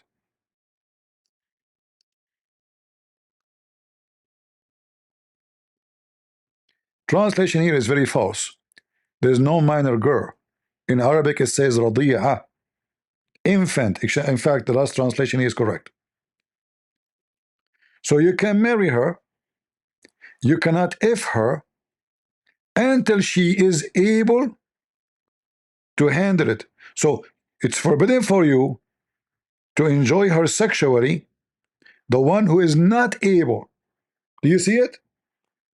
So if she is able and she is 1 day old, you do it. If she is able and she is 2 years old, you can do it. If she is able and she is 5 years, 7 years, you can do it. So what is the where it's forbidden for you to practice as a Sunni? Only if she is not able to do so. So what is forbidding you from enjoying her sexually, if she is able or not? And who is the one who would decide who is able? The husband. He married her already, she is his wife.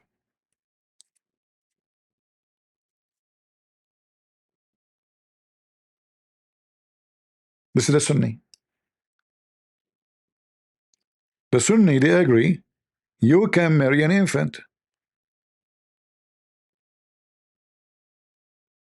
In fact, the Imam, the Hanbali, they say you have to if her if she is 9 already and nobody can stop you, even if she cannot handle it.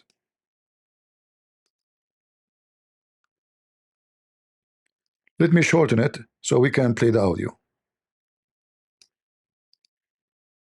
Here we go. Hanbalis. If the little girl reaches the age of 9, she is given to the husband, and they do not have the right to detain her after the age of 9, even if she is thin. Even if she is so small. Do you see it? So now, okay, before that day, if she can handle it, you take her. 6 years, 7 years, 5 years, no problem. However, what if she is so thin, so small? When she reach age of 9, you give her to him, even if she cannot handle it no more. It's in front of you. And this is the Sunni. This is the Sunni.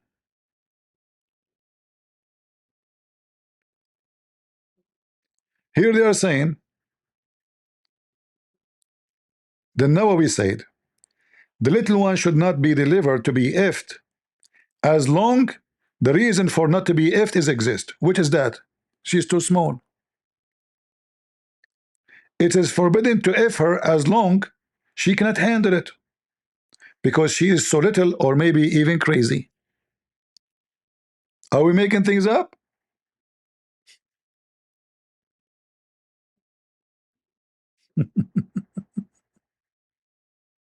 She cannot tolerate intercourse. This is your religion.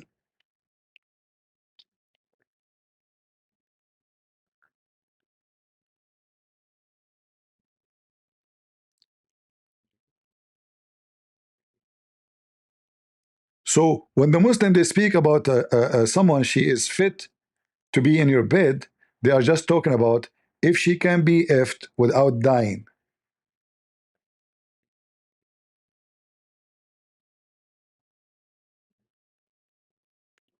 The Shafi'i said the husband can F her even if she cannot handle the effing, and this is a Muslim Sunni.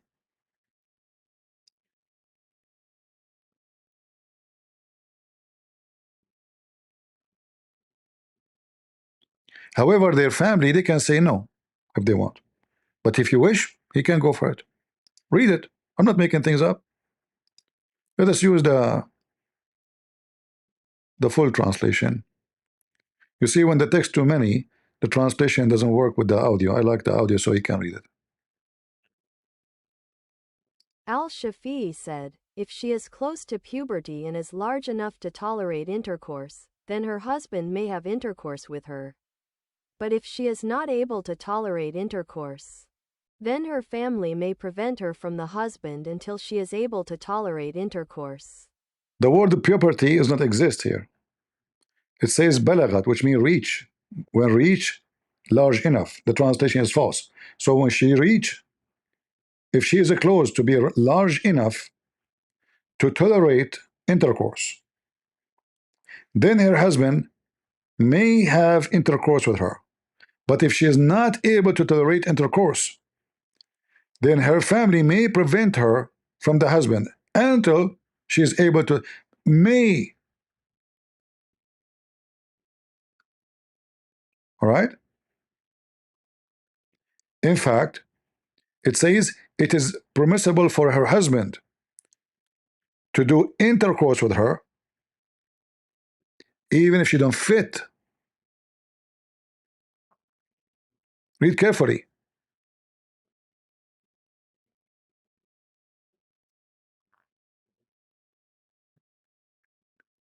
So the parents they decide, okay, our daughter she cannot handle it, but we are talking still about a kid. Otherwise, why the whole discussion is talking about what the discussion is about she can handle it or she cannot handle it. All the discussion we see is about she can live. He will not kill her. Those are the Sunni. What about the Shia? Read with me.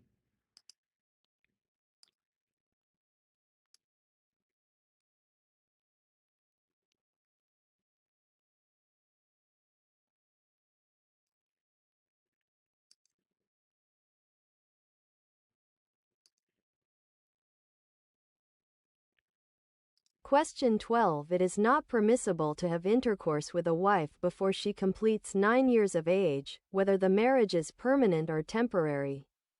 As for other forms of pleasure, such as touching with lust, embracing, and thighing, there is nothing wrong with them, even with a baby girl. Even with the infant.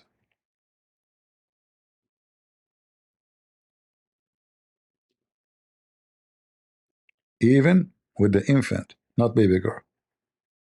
The Arabic says رضيعة. رضيعة. رضيعة is not an infant. رضيعة is a suckling. This is Islam. Shia and Sunni both is the same shit. So when this potato he claimed that those people they have to apologize because Mimi hijab says 5 years old, I prove to you that you marry an infant, Sunni or Shia, and the effing date of the Shia is when you are 9. However, the Shia agree that if you if her, there is no penalty, no problem, but it's better not. And if a Muslim man, he put his penis inside her vagina, but he don't insert it all the way, there's no sin on that. Read it. Even before the age of 9 for the Shia, there's no problem. And here, by the way, they are not talking only about like losing her virginity. No, they are talking about breaking through into her butt. Excuse my language. Read carefully. And if he insert his penis and he connect her vagina, connected to the urine tube, and the one which is later was going to be for the menstruation tube, still it's okay. No problem. Imagine you are destroying her body parts. You rip her apart.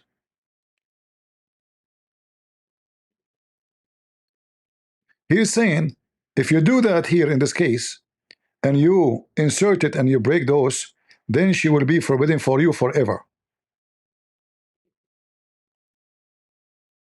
In this case,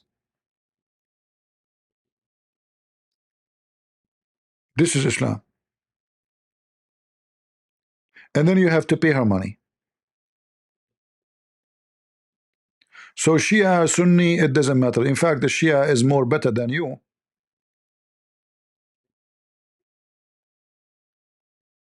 At least they are following the pervert Muhammad more decency.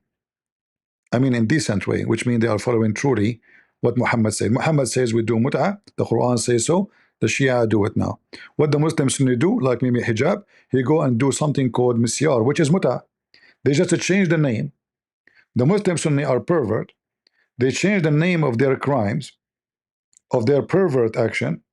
So the mut'ah in the Quran, they say the hadith says the mut'ah is forbidden. Well, in fact, it's not. Because Umar and Abu Bakr, they practice mut'ah after, and Uthman, they practice mut'ah after Muhammad's death. So if it's forbidden, how they practice it? Tamatta'na ala ahd. We did enjoy mut'ah in the time.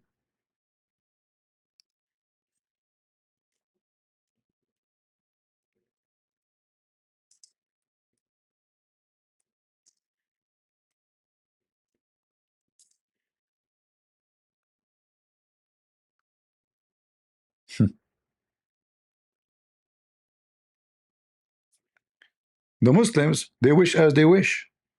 They make fabrication. The Quran came to do mut'ah.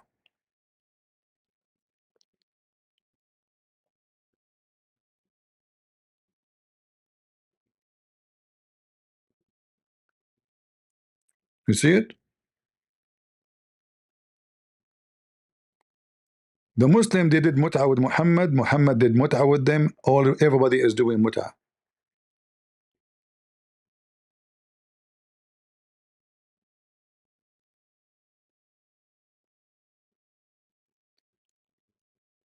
Let me show you how the caliphates, all of them, they do mut'ah after Muhammad's death, which is proving that the Muslim, they lie when they say mut'ah is forbidden. In the best scenario,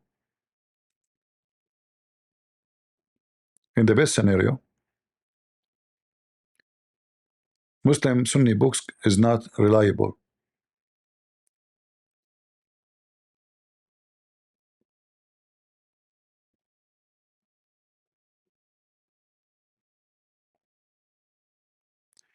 The one who forbid the mut'ah is Umar ibn Khattab, not Muhammad.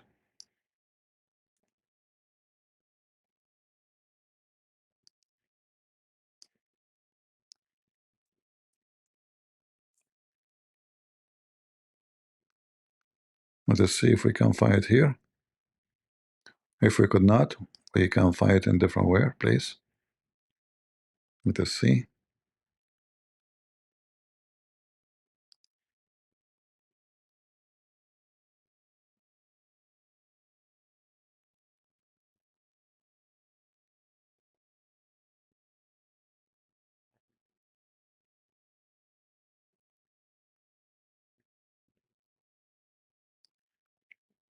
Look how dangerous this hadith is, proving Islamic Sunni to be a bunch of pervert liars.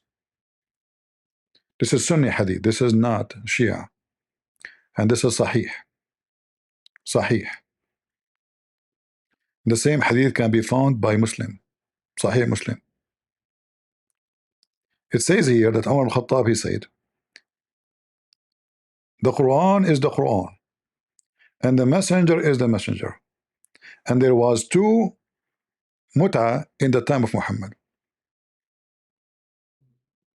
And I forbid you today from doing them. So, was the mut'a forbidden by Muhammad? No. Umar, he just acknowledged that the mut'a was exist in the time of Muhammad.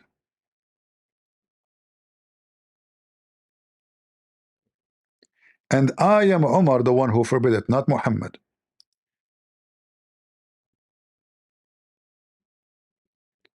The two pleasure practice during the lifetime of Muhammad. If the mut'a was forbidden during the Muhammad time before he died, this sentence here is wrong. It's obvious. And this is authentic.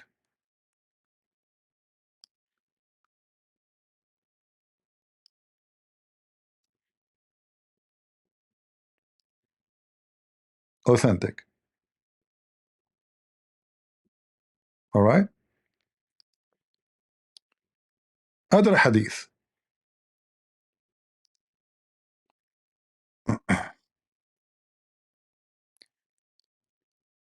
Ali said, Ali, if not Omar, he forbid mut'a, nobody commit fornication. Yeah, because mut'a is is allowing fornication. All right. The one who forbid the mut'a is Omar.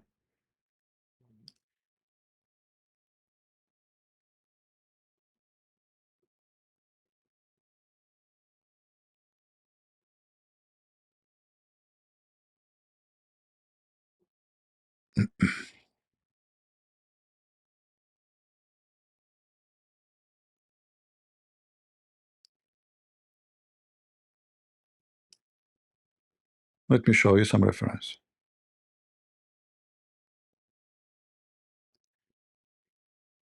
See, Abdul, we are not like you. We don't fabricate numbers. We don't fabricate stories.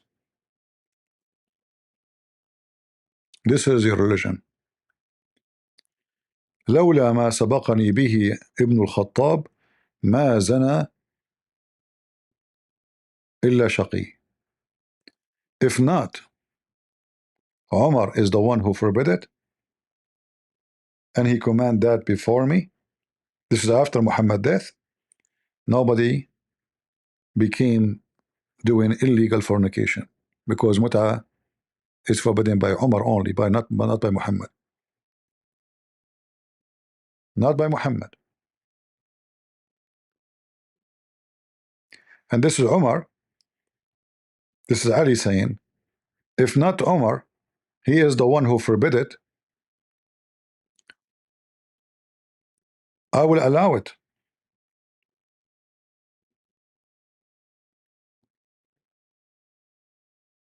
And then no Muslim will be accused of fornication ever again.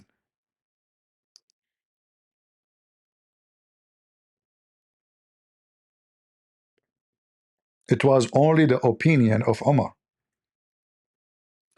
not Muhammad. And now the Muslim, they will say to you, oh, this is a fabricated hadith. Sure, as usual. Right? Anything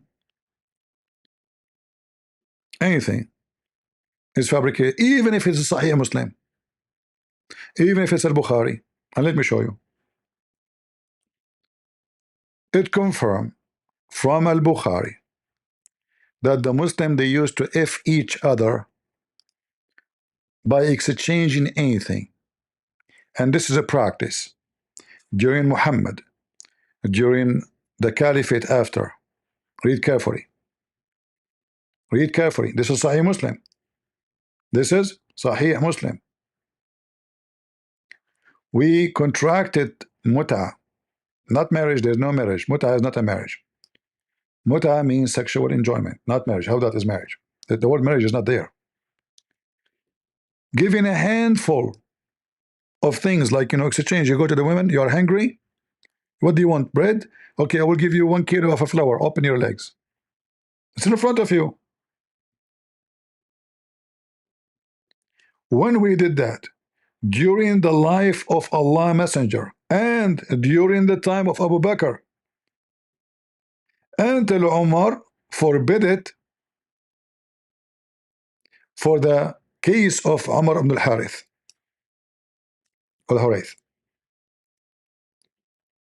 So they practiced the mut'ah during Muhammad, they practiced the mut'ah during Abu Bakr, which means after Muhammad's death, and they practiced the mut'ah and even with Umar. And then Umar encountered a case and then he forbid the mut'ah.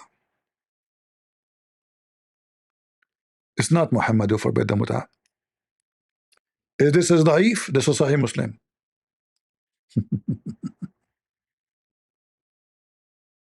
It's in front of you.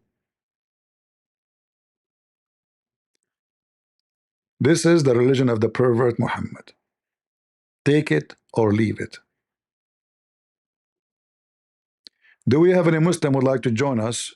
I'm tired, so it's going to be easy for you to take me down. Any Muslim?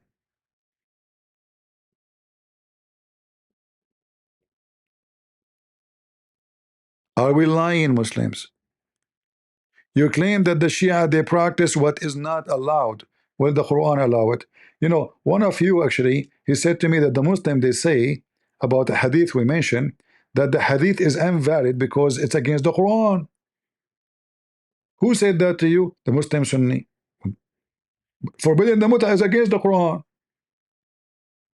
So do the Muslim take what is against the Quran or not? Yes, they take. In fact, all the religion is against the Quran. All of it.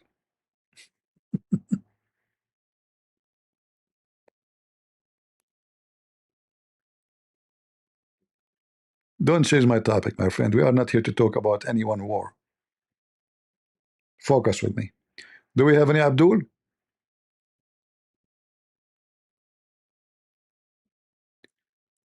The Muslim, they don't have balls. They don't need balls. Aisha never had balls, but she was brave to tell us how the Prophet used to fondle her.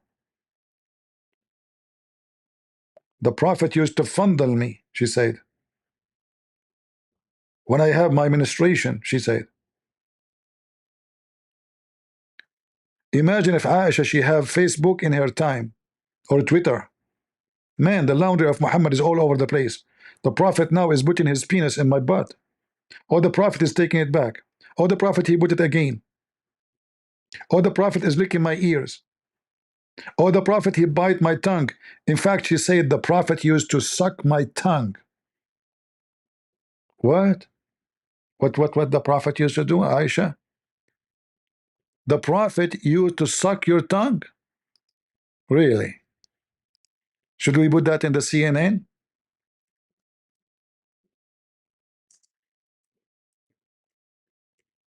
What kind of a woman she is? I mean, are you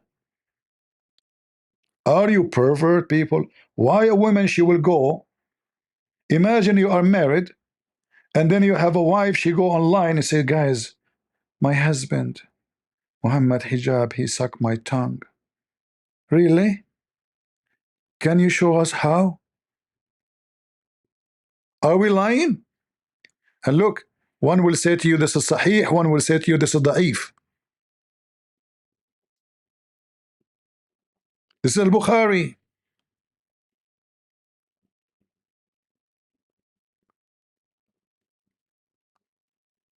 Oh, this is about different hadith actually here.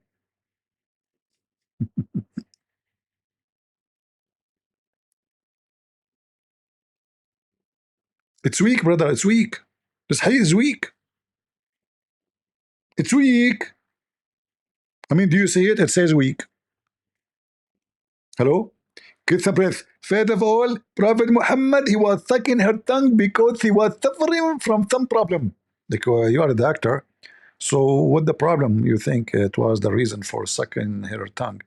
Get the breath. First of all, it's very simple. Me as a doctor, when a Muslim woman she come to my clinic, I suck her boobs, not only her tongue. Uh-huh. By the way, your prophet, he says that Allah, he sent verses from the sky about suckling a dog. Is that what you are doing? Exactly. Eh, Exactly. So your wife, she suckle the neighbor. She gave her boobs to the neighbor. Get the breath. Shame on you. My wife, she is very conservative. The Quran says that you can suckle me, you know. Remember? Mimi Hijab, he played my audio saying to Muslim women, suckle me. When the Muslim woman, he cut the video, she was saying Jesus, he played with his mother boobs. And he claimed that this woman, she was young. I don't know how young. I mean, they are talking about 6 years old ready for marriage. The woman, she is obviously over 40, and according to Muslim, she is young. He's speaking to a young Muslim woman. Young Muslim woman, she will say to me, Jesus play with his mother boobs, you son of Muta. Who wanna suck the tongue of Aisha?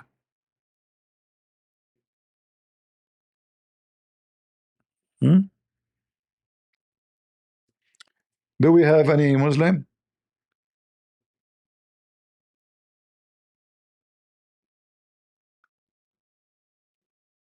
Aisha, she is a, you know, she is a laundry publisher.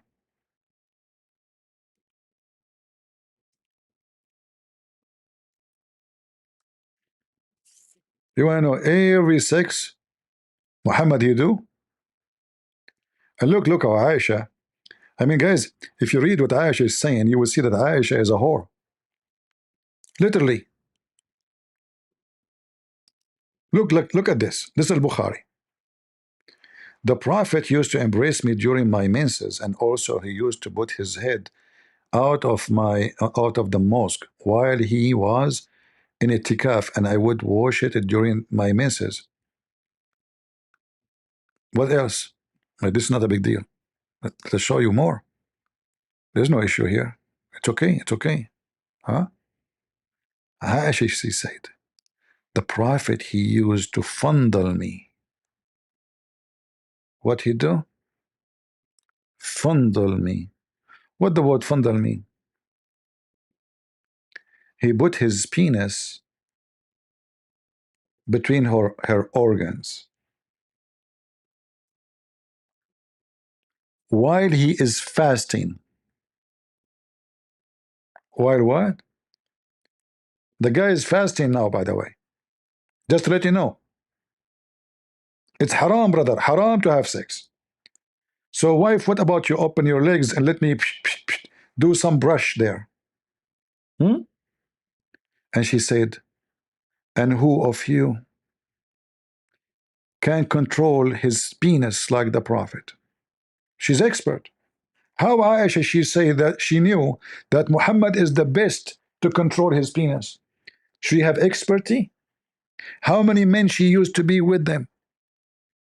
How someone she is a virgin, she is comparing her husband effing to somebody else? Huh? Like imagine you marry a woman, she claimed that she is a virgin. She say, you are the best man ever I slept with. Man, you're so good. Oh, you are a virgin, how you know? Oh, in my dream. I used to dream about men in my dream. Sorry, I mean, like I dream all the time when I get married, you know?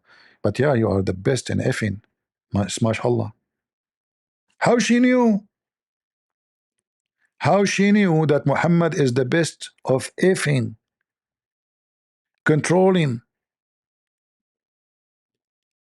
Muhammad, when Aisha she have menstruation, he command her to put a sheet between her legs, and possibly he put it in her butt. He fondle you where? Any Muslim can tell us. If she have a sheet,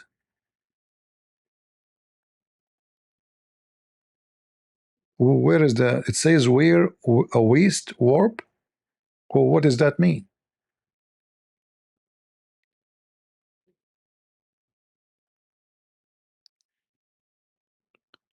Your books. This is your books. Look, those are not translated. They're ashamed to translate them.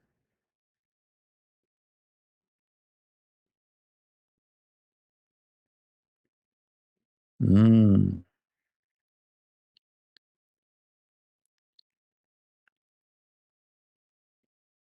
If there is any Muslim, decent Muslim woman, she'd like to teach me how to fondle, because I am naive. I don't want to. I want to do it exactly like the Prophet. You remember, we are Muslim Sunni. We have to follow the step of the Prophet. So who going to teach us?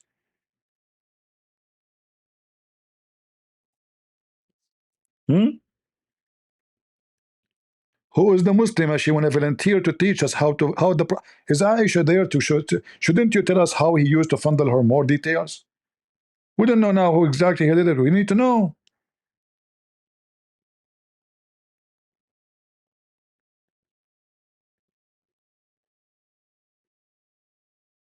Anyone from the fondle me religion?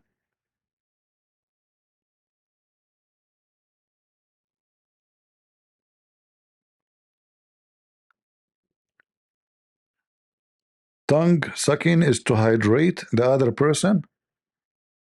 Oh, okay. You want to suck the liquid? Okay, that's a good excuse. So if I'm thirsty, I see a Muslim woman, I can suck her tongue because I'm thirsty. Mm, that's a good idea. Do we have any Abdul from the religion of fondle me? Hmm?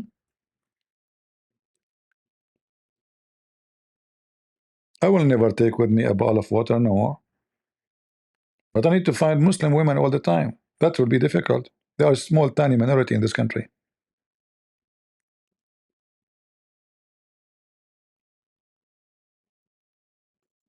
You know? And she have to be very sexy, right?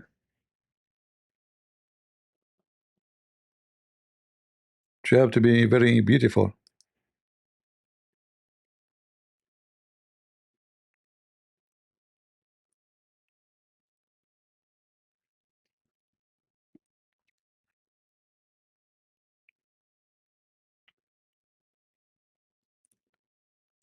By the way, this is not Aisha, the wife of Muhammad Hijab. I think she is younger. His wife, the one hotel wife. This is other one. Any Abdul? You know, I saw images, pictures saying that Muhammad Hijab is drinking a brandy. Now we do not know if this is true. You know, you can do fabricate image in Photoshop, correct? You can. However, I don't agree with this image because there's no way Muhammad Hijab will go to the beach and drink brandy. We know that there's a better drink. It's a camel urine. So maybe it's the bottle, it says a brandy, you know, but inside it, I assure you, it is a camel urine. Hmm.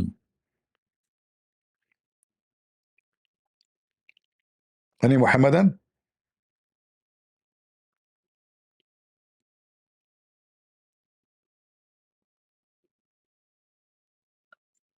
Anyone? Actually, I don't know. I heard that even Muhammad Hijab, he went to get the camel urine from the camel. He was in Spain, supposedly. He couldn't, you know, they told him you have to go a little bit in the desert, you know. So he found the camel there, and the camel refused to piss. And Muhammad Hijab was waiting and waiting and waiting. And then Muhammad Hijab, he received a phone call. Hello? What? I receive a bill of what? $909,000. I lost the case? The camel, he's a Muslim camel. He's a Muslim camel. He heard this. Muhammad, he put the phone in speaker. The camel he heard, he started pissing. And this is how Muhammad hijab, he got his piss, the camel urine, and he was able to take it to Barcelona beach. The news pissed off the camel. 909,000, and the judge called him a liar. Liar. Liar. Proven documentally. The court call you liar.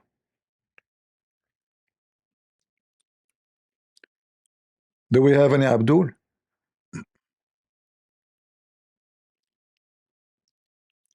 Don't worry, now he will go and he will go to website. It's called GoFundMe. You see, GoFundMe exists for a reason. All right? He will go to GoFundMe, and the Muslim, they will start, funneling him, donating. Don't worry, go to GoFundMe.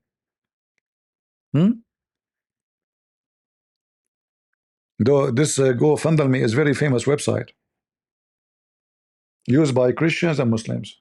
Anyone want to scam people, he use it from both sides. Anyone, he claimed to be a religious person. Hey guys, today I am trouble. Please, I need your help. GoFundMe. What happened? Oh, please GoFundMe later. I will tell you. Oh, okay. And how much you need? Not much. Not much. Not much. 200,000, 300,000. Not much. And then the insect, they are driven by emotion. They go fundle. Fundle. And then the guy, every few months, he will make a GoFundMe again. By the end of the year, he have more than $2 million in his pocket from the idiots. And this is done by the way by both, not only Muslims and so-called Christians. I understand that the Muhammadan, they are following the step of their prophet and they scam Muslims. But I understand why somebody claimed to be Christian, he do the same. If you remember, Muhammad in the Quran,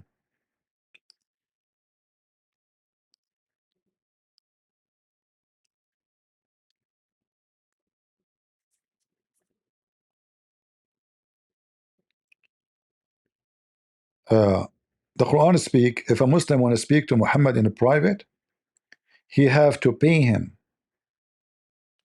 You remember this guy with his name, Muslim Learn Turn? He charged the Muslim $6 a minute.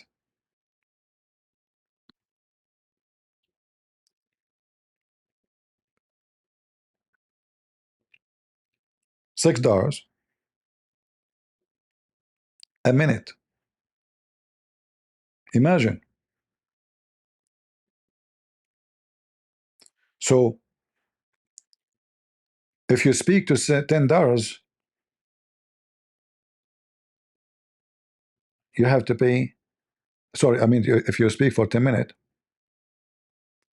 you have to pay him $60. 10 minutes. Even lawyers don't charge that. This kid, Muslim lantern, a kid is a kid. He makes $6 a minute from the stupid Abdul.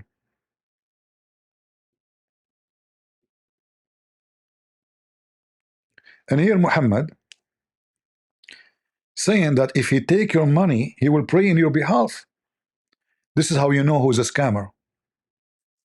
Read it. Take sadaqah, between two bracket, alms, from their wealth. Okay, what to do with it? In order to purify them, sanctify them with it. Hey, people who want to give me sadaqah, I will pray in your behalf. Sorely, I will pray in your behalf. Brother, you don't need to pray. You are rich. You don't have time. You make money. Brother, you do not need to do it. Leave it for us. We will pray in your behalf. We will sanctify you. You will become out like a baby. Donate to Prophet Muhammad immediately. And when Muhammad he prays in your behalf, it's a source of security for you, brother. It's in front of you. Oh, the picture of Aisha there. Sorry, let me take it off. I cannot take it off, my friend. I'm obsessed with this picture. Sorry, guys. Let me see if I can make it small. I cannot take it off. Excuse me. I'm single. Okay, I have to keep it for now at least. And later, after we finish, I need to look at it more. Since I got this picture, I became like too much addicted. You know, I don't like to watch porn, but this is a pornograph, you know. I mean, it's too much, you know, and I'm single. Oh boy, man, it's hot here. Okay, so if you donate to Muhammad, he will pray in your behalf. Why rich people need to pray? This is not right. They are rich. You give the money to Prophet Muhammad, go fundle me. And then Prophet Muhammad, when he invoke Allah for you, that is a source of security, brother. I mean, it's Muhammad, come on. But isn't it Muhammad himself, he says that you don't trust Allah? Hmm?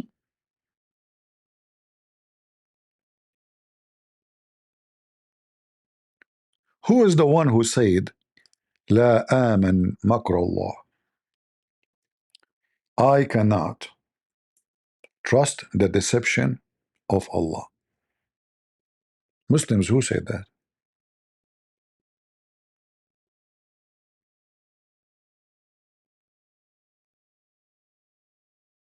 Any Muslim?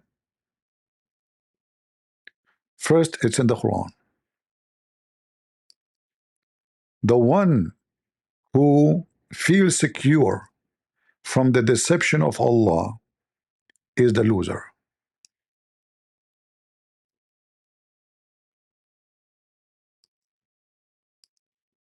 Is that correct? Whoop. What happened here? My keyboard is not working. Give me a second.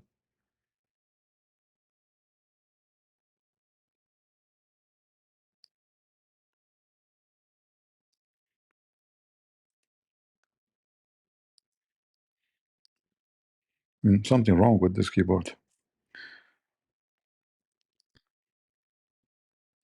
Do they feel secure against the deception of Allah, not the plan? You see how the line translation? The deceive of Allah. None feel secure from the deceive of Allah, not plan. Liars. Liars. The cunning. Cunning. The God of cunning.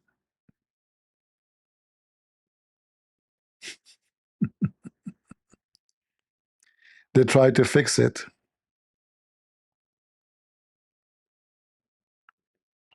Do we have any Abdul who he think he can be secure from the cunning of Allah? Huh? Nobody can be secure.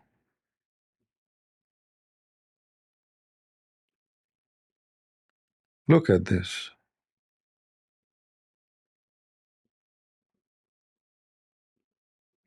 Muhammad actually, he promised the rich ones of Quraysh to go to heaven just because they gave him money, starting from Uthman.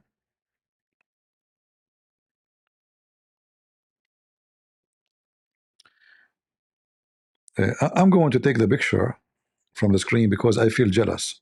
I saw someone, you know, like sending a message to her Okay, hold on.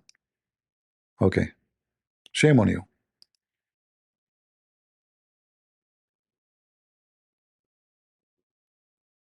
Hmm?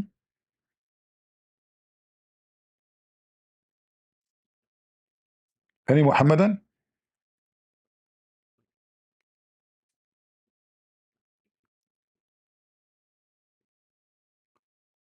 Who is a Muhammadan would like to join us? Mayday, mayday. Hmm?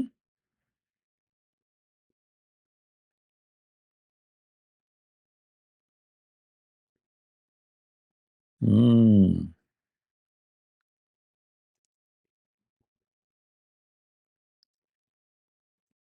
I don't see any Muslim in the chat saying I will.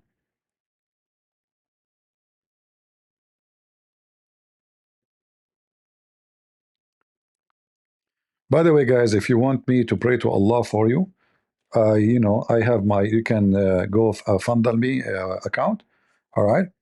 And the more you fundal Allah and His Messenger, and I will pray in your behalf. You don't pray ever again. You keep credit card connected, okay?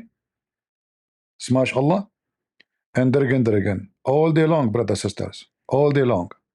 I will invoke Allah for you. You guys do nothing. I mean, come on, you're a businessman, you're rich. Haram, haram. Only poor they need to pray. You're rich, you pay me, I pray in your behalf. It's obvious, right? Hmm. Yeah.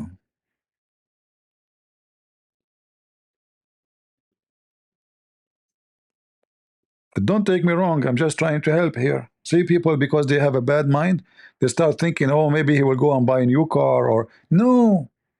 What I will do with the money? This is all for the sake of Allah. I will give it to Allah. Crazy people. Call right now before it's too late. Soon I will lose my voice. I will not be able to be invoking for your sake.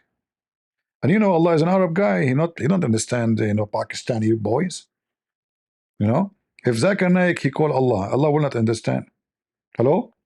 Get a breath. First of all, you commit a big fat lie. Allah, he can understand any language. So why you pray to him in Arabic? Because simply this is the language Allah speak. Okay, that's what I'm saying. Allah, you know Arabic only. He's an Arab God. Get a breath. You're stupid. Allah, he sent the Torah to Moses in Hebrew. Okay. And he sent the Injil to Jesus in Greek. Like, hold on. I thought Jesus was sent to the Jews. Why Allah sent him the word, the gospel in Greek language? Get a breath. First of all, Jesus, he was sent to the Jews who live in Greece. Ah, the Jews who live in Greece. Aha, that is a greasy. Zakir Naik, are you sure? Hmm. Any Abdul? From the religion of the fool?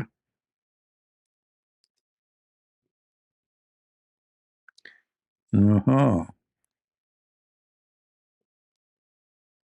Nobody want to debunk us? You bunk?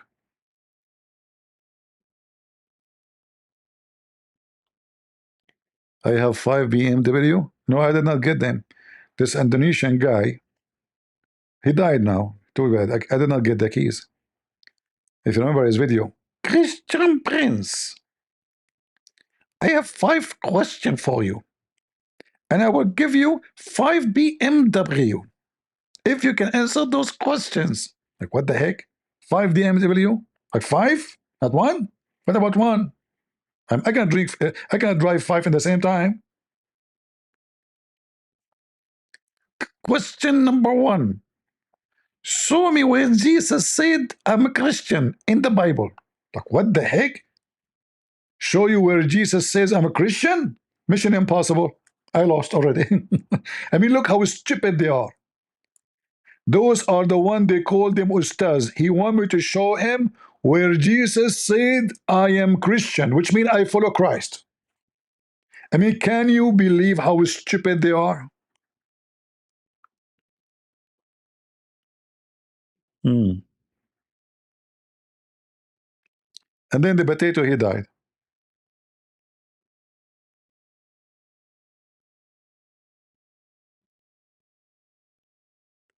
The Muslims are smart. Show me where Jesus says I'm a Christian. I challenge you. Nobody can prove that. Impossible.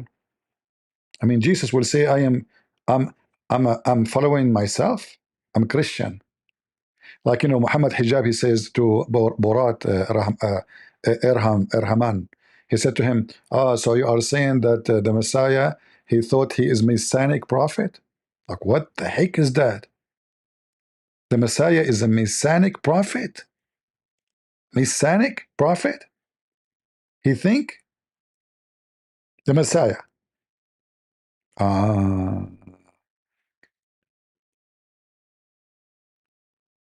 So Muhammad, he think he is a Muhammadan prophet? That's deep. That's wild. Borat. Any Abdul? Yeah, actually, that video is hilarious, Let me see if I can find it just for fun. You guys need fun. If we don't give you fun, then you will go fund the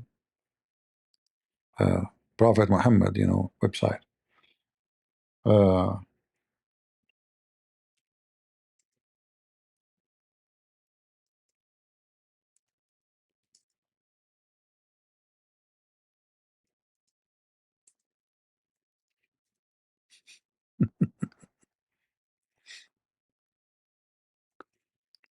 What does it mean? Look at this disaster. Look at the stupidity of those people. They are so desperate, they brought an atheist to fight Christianity. An atheist. What does it mean to be unreliable? Muslims believe in Jesus Christ. There's a lot of interest, I think, from the Muslim community, and many Muslims feel that your conclusions, your historical conclusions of who Jesus Christ is more commensurate with the Muslim idea than it is with More what? More what? More what? Are you sure? I mean, look how embarrassing. This guy was giving him a finger, and look how Muhammad hijab is behaving. He did not even dare to insult the guy. Look what he will say to him. interest, I think, from the Muslim community, and many Muslims feel that your conclusions, your historical conclusions of who Jesus Christ is more commensurate with the Muslims, you're a stupid monkey. Mimi Hijab, he said that this guy, his opinion about Christ, more close to the Muslims, but this guy don't believe that he's a Christ. He don't believe he's a prophet. And he's more close. What the heck? So Muhammad hijab here, he was trying to kiss ass, the ass lickers. Let me lick it. So I will lick your ass so you can say good things for us, You notice what he's doing? So he starts with licking his ass, hoping that the answer will be hypocrite answer. Because I just lick his ass. But licking ass did not work with this guy. Idea than it is with the Christian one. I wouldn't say that they line up well with the Muslim view. I really do think Jesus was crucified and that he really was dead and buried. I'm not. You cannot see the video. Hold on. I forgot to take the. Hold on. Give me a second. Yeah, let me play it from the beginning. Sorry. What does it mean to be unreliable? Muslims believe in Jesus Christ.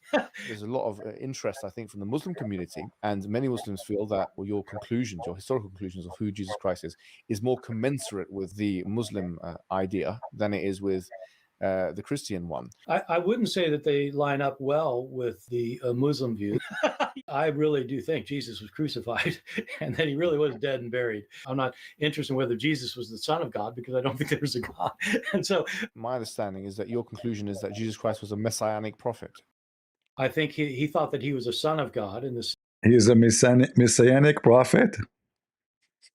In your conclusion, you think that Jesus Christ was a messianic? What? What? Hey, Muhammad hijab, what kind of urine you were drinking before you go for this interview? Christ, he thought that he was a messianic prophet. What the heck is that? Any Muslim can call Mimi hijab and ask him what he meant by saying that. And you call him Jesus Christ. He just said, so you think your Jesus is that Jesus Christ was I mean, he didn't say like you think maybe he was. No, he named him Jesus Christ. He was a messianic prophet. That's deep. Ian, I need water. Hold on. I can't swallow this one.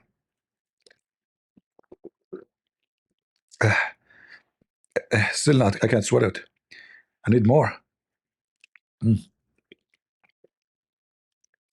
I think water will not work. The only thing can make it work is camel urine. Police be up on you. Go. You're a genius. I think he thought that he was a son of God in the sense that he was specially chosen by God. I think Jesus really did think he was going to be the Messiah, the future king of Israel. I mean, that is, after all. Look how stupid they are. He just confirmed that truly the teaching of Jesus, listen what carefully, this is the enemy of Christianity. They brought him to bash the Bible, correct? He confirmed that Jesus teaching, he said, he thought he is a Christ and he is the Son of God. So this is not a fabrication of Paul. Do you see how stupid you Muslims are? I think he thought that he was the Son of God. So the enemy of Christianity, the atheist, your atheist friend, confirmed that the Quran is wrong, and this is truly what Jesus said about himself, that he is the Christ and he is the Son of God. Now, can you get away with it? This is why we are playing the video. So you brought the guy to bash Jesus, to bash the Bible, and then this guy, he gave you a finger, big one, smelly finger. He thought that he was a son of God in the sense that he was specially chosen by God. I think Jesus really did think he was going to be the Messiah, the future king of Israel. See, he think he is going to be the Messiah. So Muhammad is a liar, because Muhammad, he said that he is the Messiah. Allah said when he sent his angel to Mary, you will have a son, his name is the Messiah. Is not even will. So this is how stupid you are. You brought a guy to bash Christianity or to expose Muhammad lies, because if he is saying the truth, then the Quran is a book of lies. And if he is not saying the truth, why you brought him in the stage of Muslims? Especially you are not debating him. Listen, guys, do you see how submissive he is? Do you see how Mimi Hijab is so submissive? Did he say to him, no, you are wrong, he is the man? No. He take what he say without question. And he bite his lips like a little girl. So in this video, Borat, he was fondling Mimi Hijab.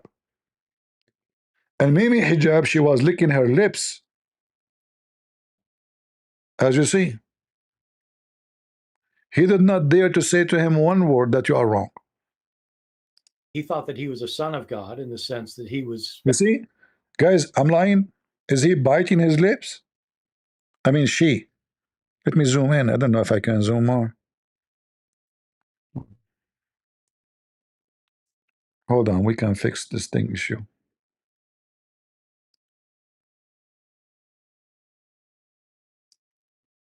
Give me a second.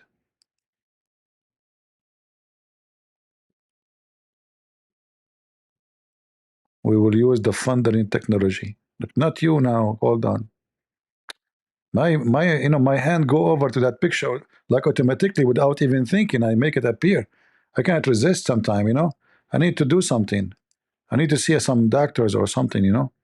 This is not right, my friend. Addiction, not right. He was biting, I mean she was biting her lips. Oh boy.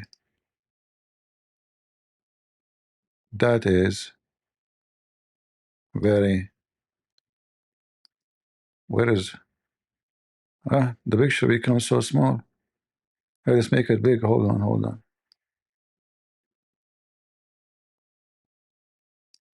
Oh, mommy.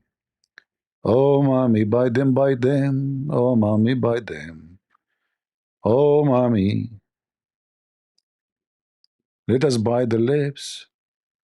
Let us bite the lips. He was like a chicken, sitting like a mule. The guy is fingering Allah and his prophet and Mimi hijab, biting her lips. Now I know why they are not looking good at all. I wonder how many times you bite them a day. Continue, continue. Watch the video. Especially chosen by God. I think Jesus really did think he was going to be the Messiah, the future king of Israel. I mean, that is, after all, why they crucified him. I think that that's historically right. You know, I think that that is historically right. So your Quran is a lie. Jesus was crucified. You brought a witness. Look how stupid they are. Like this guy, imagine, he go to court, he bring a witness to witness for him. And then the witness, everything he say is against him. This is how stupid they are.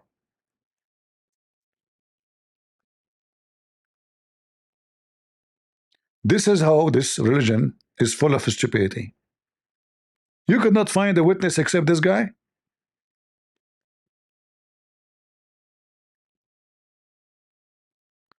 In Rumble, no, guys, don't use a bad language. If you use the F word, you force me to block you. Don't use bad language. All right? Watch your mouth.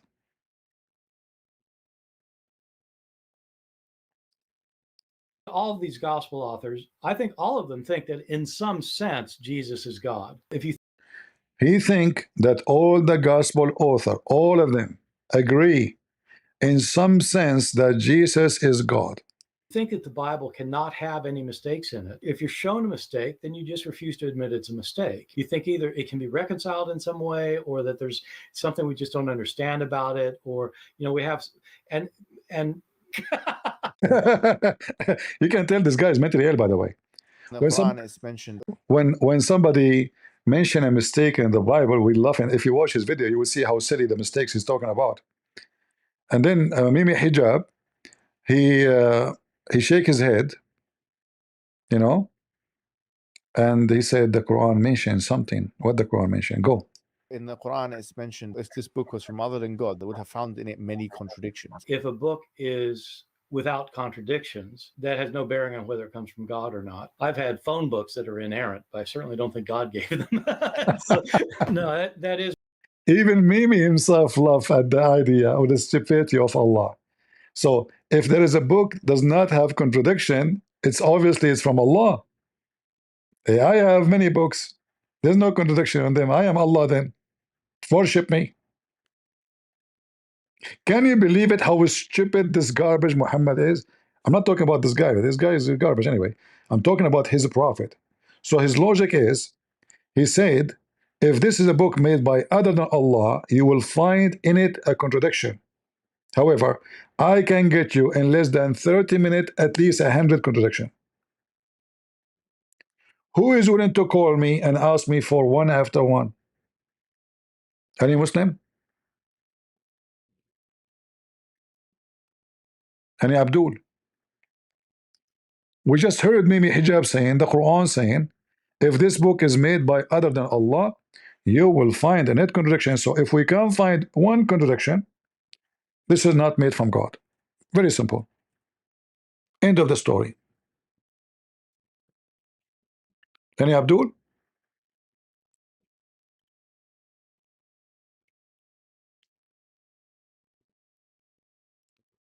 And you know the Muslim, they say to you that nobody can make Quran like the Quran. What? Brother, no one can make the Quran like the Quran.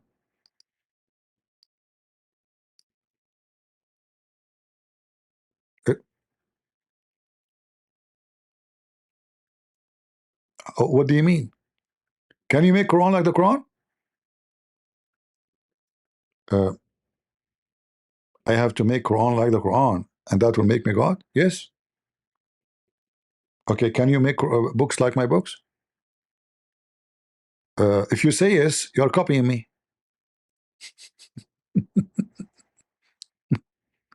The only way to make a book like my books, only if you are copying me. Are you stupid?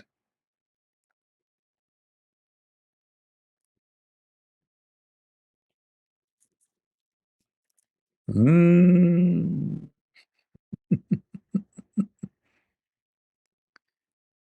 And then we find that the Quran itself says, Shaitan made Quran. Not only that, the ant made Quran. In fact, the Quran is not the book of Allah. Because when Allah, He is quoting the ant. Who is the one is talking there? The ant. The bird making Quran. The chicken making Quran. Are we lying? Who is talking here? This is not Allah. Who made this Quran?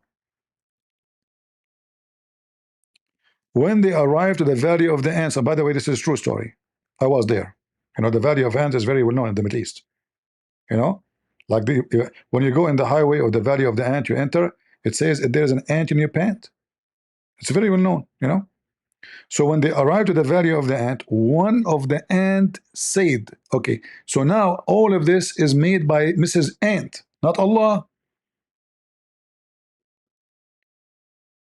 Can you Muslim, can your Allah make a verse like this?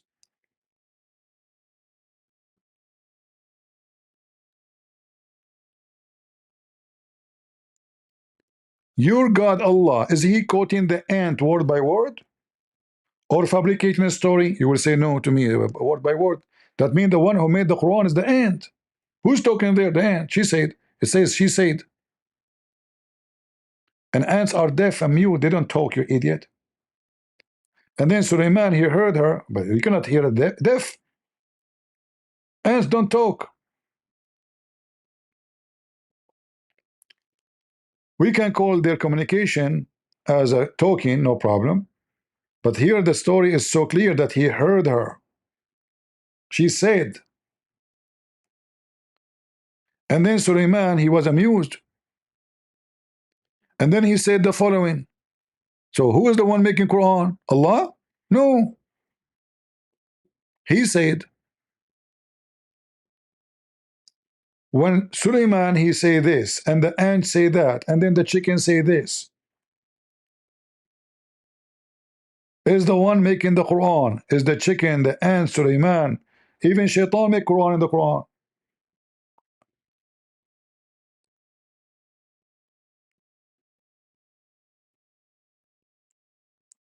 Adam is talking in the Quran. The angels are making Quran, and Allah is quoting them. So when the Muslims they say that the Quran is made by Allah, this is a big fat lie against what the Quran is saying. He said after he checked the birds,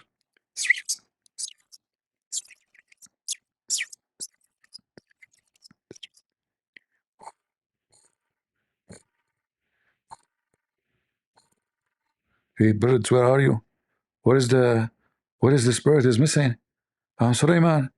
So Suleiman, he have like 10 billion birds, and there's one of them is missing. How he can count them so fast? It was AI. He said to himself, after he inspected the birds, what is matter with this bird?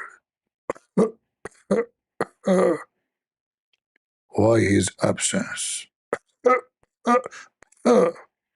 Yeah, because Suleiman, he used to take weeds. I will surely punish him with severe torment, or even slaughter him and make him barbecue. Who's talking here? Suleiman. Suleiman, the bird, the chicken, the bird, the ant. And then you say to me, can you make Quran like the Quran of this? This is Suleiman making Quran, the ant making Quran, the bird making Quran. I will torture him for sure. Okay, I will take his feather one by one. from his butt. Where is your butt? Where is your butt? Turn your butt for me. Oh, bird. Okay, when the bird come, call me, okay? Hello? Hello? Get some breath. First of all, I underline. The bird doesn't say he will take the feather from his butt. Zachanek, he will take, he will torture him. I mean, so he will take feather from everywhere. Get the breath, you are a big fat liar. First of all, this bird doesn't have any feather in its butt. What do you mean? The bird, they have feather coming from their butt. Get the breath, the butt is the anus. And if you are stupid to say that the anus have feather, okay, I mean that area. Exactly. I get you busted. It's recorded. This is God book. The ant said, the chicken said, the rooster said. Bok, bok, bok, bok, bok, bok. And then we go deeper. We found that Muhammad claimed that Allah, he sit in a rooster. Where? On a rooster.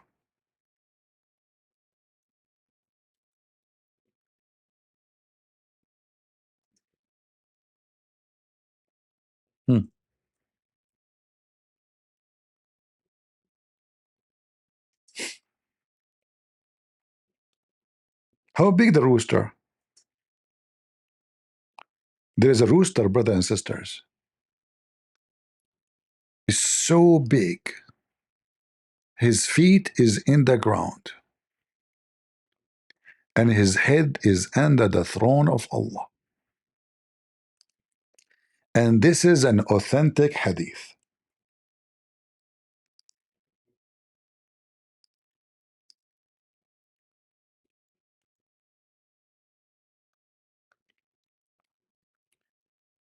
Prophet of Allah said, Allah allow me to tell you about a rooster. God Almighty has given me permission to talk about a rooster. It's a roostery story. After you hear it, I will roaster you all. In the best scenario, I will roast you. So Allah allowed me to speak about a rooster. And this rooster, his feet is in the soup of the ground. I tell of a rooster whose feet have torn the ground. And his head and his peak is in the top of his head. I don't know what they call it in English. Is under Allah's throne. And he is saying to Allah, praise be to you, Allah. You are a great. Who's talking? The rooster. And his scent is folded under the throne, and he says, glory be to you, how great you are, our Lord. And it responds to him, what? Allah will say to him in response, oh, I wish those who lie knew. I wish, Allah he says, I wish those who lie, using my name in you, how great I am. His scent is folded under the throne, and he says, glory be to you, how great you are, our Lord. And he responds to him, he who swore falsely by me would not know that. And this is a conversation between Prophet Rooster and the Almighty Allah. And this is authentic.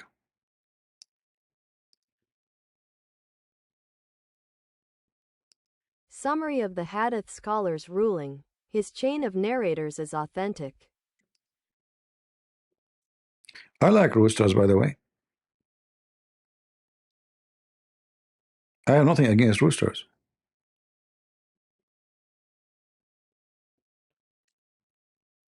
What do you think? All of us will like roosters. They are like beautiful with colors, you know. And but I am surprised why the rooster is under the throne, not in the top of the throne. I mean, we know all of us chicken, they like to jump all over the place. Why this rooster is contained and he is not jumping all over? I don't know.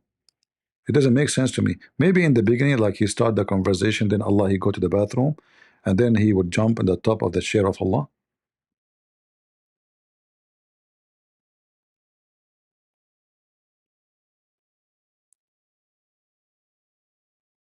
Actually, once I have a problem, I ask Allah for an answer, and He gave me the answer. I ask Allah, we have a rooster, and this rooster, he lay an egg on the wall between me and my neighbor. This egg belonged to who?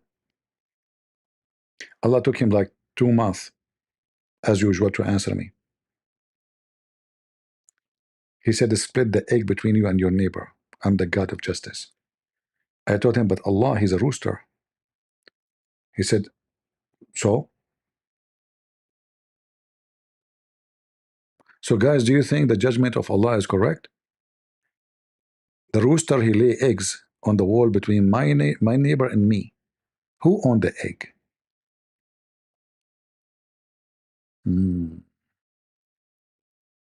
I see. We will find out sooner or later.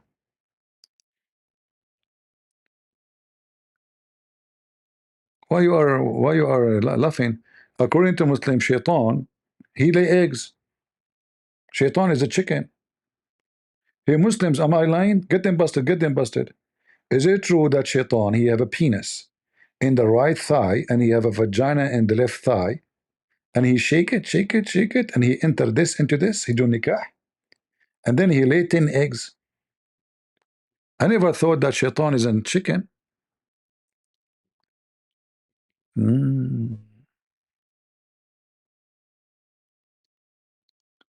See, the AI made a nice picture, by the way, you know. Those are the names of Allah behind, and he turned his butt to Allah names, you know. Do we have any Abdul?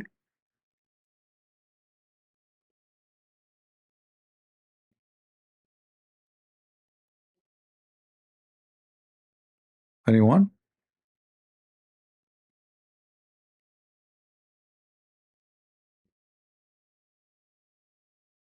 I know, I can tell you a lot of stories about Prophet Muhammad. He's an amazing person. You know, if you know how amazing Prophet Muhammad, you will go crazy. It's so crazy religion, very beautiful. You know,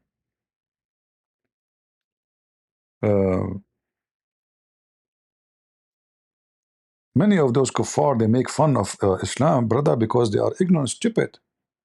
If they knew how amazing the Quran and how amazing the teaching of Prophet of Allah, you will not believe it. Any Muslim would help me to prove that to those audience?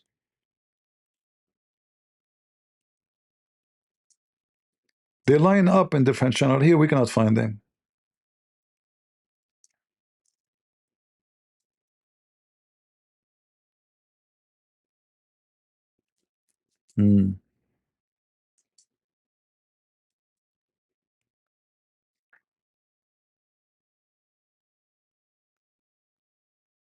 I see.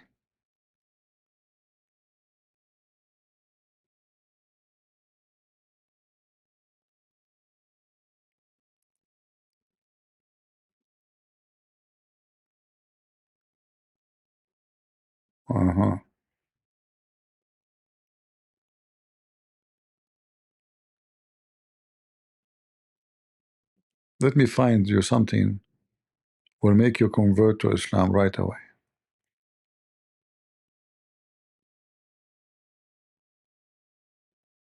Islam is very important religion. Teach you everything. Important questions. We will not show you Islam to be silly. No, no. We have an important matter. It's about death and life.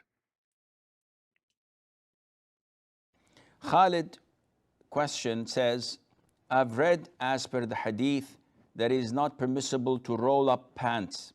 Can you elaborate the actual meaning of it? Does it mean to not roll pants during salah?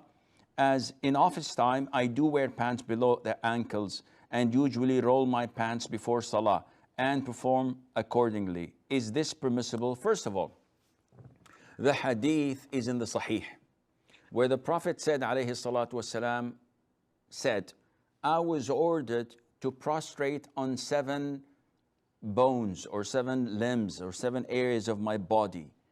And he said the forehead, and pointed to his nose as well, the hands, the knees, and the feet.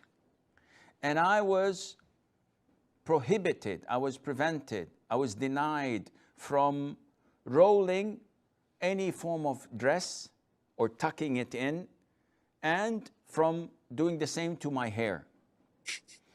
The hadith is regarding salat, and we understand this because of the first part. Hey Muslims, where we can find Muhammad receiving the teaching of Allah about how to pray as the guy he said? Where we can find those stories? Any Muslim can tell us? He said, Allah forbid me. That means he received a command from Allah. Where we can find that in the Quran? Where we can find that even in the hadith where Allah spoke to him? Where is the conversation between him and Allah? And what kind of God? What the problem if you are wearing a pant and your pant is going down to your you know, what is exactly the issue with Allah? Is that important that he's praying to you, or the pant he's wearing? I mean, do you see how silly, stupid this cult is? So the guy calling from overseas, brother, sister, alhamdulillah, assalamu alaikum. I want to know, like, I fold my pant, brother. So is it okay, or my prayer, brother, is not accepted because I'm folding my pant? Is it okay? And look at the title, folding or rolling up the pant for salah. Shouldn't you ask him, like, when I'm wearing my pant, sometimes my penis go to the left side, sometimes my penis go to the right side? Which side? We should know. What if one ball is higher than the other ball when you are wearing the pant? Should be level. Do Allah accept our prayer if our balls, one is going up and one is going down? Or we should balance it, brother?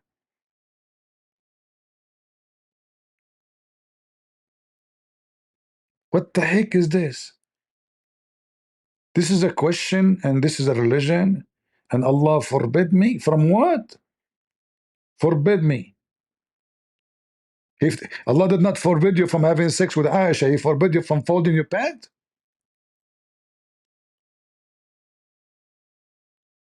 That's deep. Knowledge. This religion is all about knowledge. You know, people, they say those kuffar, they speak against the Quran, brother. You know, don't listen to them. And you know, all Muslims are talking about the same topic. Like, you can see how much popular this question is. If you go and search for the same question, you will find 1 billion times this question is asked. Says, what is the ruling on folding the jeans above ankles? Only jeans, so it won't fit if it is any other fabric. Guys, the jeans and other fabric, brother. This is serious. Hello, Trump.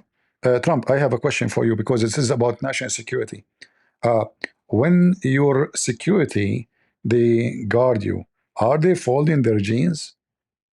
Yes. Oh, don't tell them not to do that. It's haram. No. You will be. You are in danger. You are in danger. Please don't do that. You cannot receive security from them from now on. They are folding their jeans. Forbidden. Folding the jeans above ankles. Only jeans, so it won't fit if it is any other fabric. So what is the ruling of folding jeans above the ankles during the prayers? Can we fold it, as it is mandatory that the ankles must be visible during the prayer without the prayers for males? Okay, first of all, when you say that it is mandatory that the ankles should be showing and visible, that is not right. You can wear socks, no problem. You can pray with your boots on, What? You can wear leather socks, fabric socks, and that covers the ankles, no problem. The problem with the ankles is in a few. Guys, every one of them, he give you different answer. Every one of them, he gave different answer. This guy, he said, you can pray and your boot on. Your boot on. Hold on. The first question that we have, that come on the WhatsApp as a message, is by Abdul Malik from Nigeria. Abdul. Is wearing trouser above the ankle compulsory or a sunnah? A similar question is asked by Abdul Rahman, Kabul, Afghanistan. Is it allowed to wear clothes lower than one's ankle? No, no. As far as the question is concerned, that is wearing your trouser above the ankle, is it a sunnah or is it compulsory? Or is wearing the trouser below the ankle, is it haram or is it makruh? Deep. As far as whether wearing the trouser below the ankle is haram or whether it is makruh, the scholars are divided. There are some scholars who say, shut up, no way. The Muslim scholars are divided. This is the first time ever. I mean, you see, they try to escape the embarrassment. So, as usual, the Muslim scholars, brothers and sisters, they agree about not to agree about this topic. Okay, what about the second topic? Okay, the Muslim scholars agree about not to agree about this topic too. What about the third topic? The Muslim scholars agree about not to agree about this topic. So the Muslim scholars agree about what? I told you, they agree about not to agree. The Muslim scholars agree not to agree. Islam is so clear. It's so clear. So how which one is right? How we know? We might follow the wrong one and go to hell now. Agree not to agree? Okay, okay. Very important question. I look at you, you know. By the way, Zakir Naik on himself, when he wear a pant, I don't know if you saw his picture, his pant always short like Charlie Chaplin. Why? Because Muhammad, he said that if the pant he touch your, you know, your foot, you go to hell. You go to hell, they're guarantee, brother. Compulsory. Or is wearing the trouser below the ankle, is it haram or is it makruh? As far as whether wearing the trouser below the ankle is haram or whether it is makruh, the scholars are divided. There are some scholars who say that wearing the trousers below the ankle is makruh. That means wearing the trousers above the ankle is sunnah. While the other scholars say that wearing the trousers below the ankle, it is haram, and wearing above the ankle is a fard. In all the four schools of thought, Oof.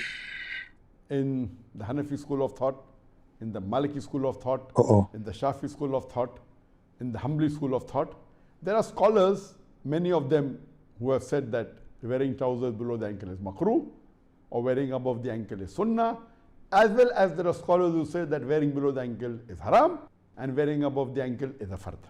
There are various hadith which speak about the subject of the izar or the trousers or the lower garment below the ankle.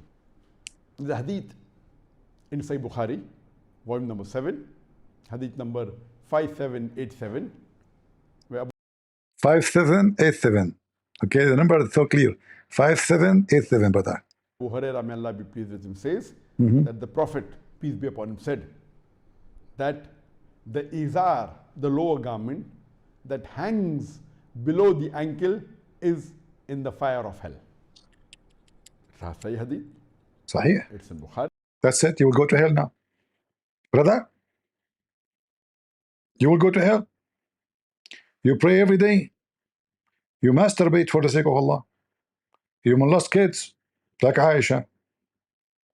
You do jihad by putting TNT in your anus and go on an airplane. But you forgot your garment is touching your feet, touching your ankle, brother. You're going to hell. Bad news, bad news. There's a very strong relationship between the, you know, and going to hell. That's it. Big sin, big sin. Allah forgive all sin except this one, and shirk. The izar, the lower garment that hangs below the ankle, is in the fire of hell. Sahih hadith. It's in Bukhari. And there are various Sahih Hadith in Bukhari, in Sahih Muslim, and other books of Hadith. It is further mentioned in Sahih al-Bukhari, volume number 7, Hadith number 5790. The Abdullah ibn Umar, may Allah be pleased with him, he says that Prophet Muhammad, peace be upon him, said that once a man was walking with his izar trailing on the ground, and Allah subhanahu wa ta'ala made him go beneath in the earth, and he kept on going beneath till the day of resurrection. Another hadith. Guys, Allah right away, He commanded him to go beneath the earth, and he kept going. Hey Abdul, where are you going? Walking down the earth, la la la la la la, la la la la la la la la la la la. Abdul, stop! No, I cannot. Allah commanded me to go down the earth, and he kept going until the day of death, my brother. Where are you going? Walking down the earth, la la la la la la, la la la la la la la la la la la. Brother, no way! How you can walk down the earth? Mystery. Amazing.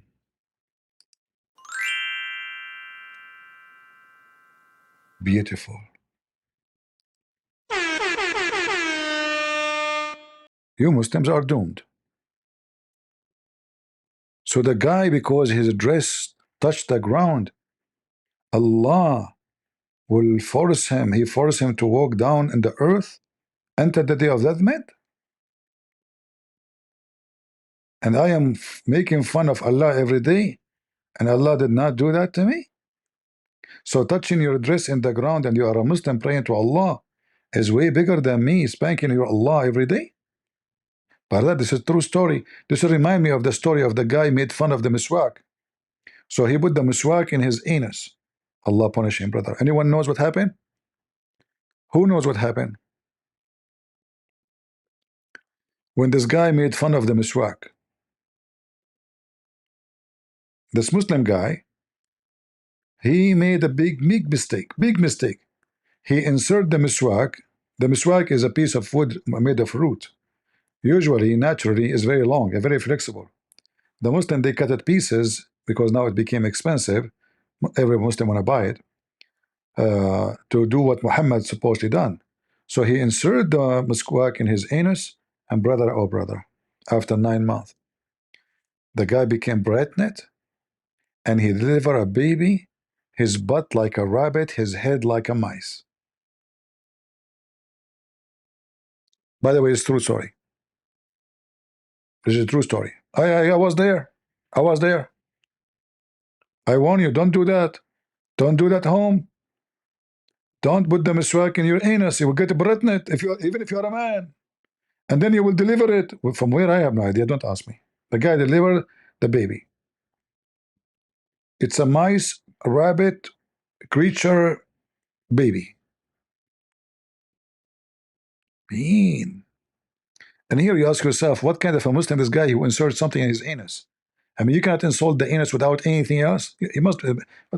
What kind of society this society is?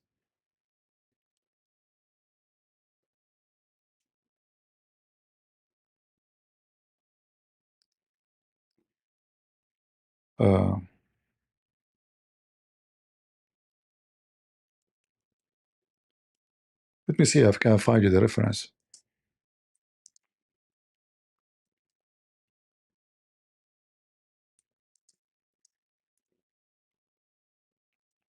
By the way, this is a true story.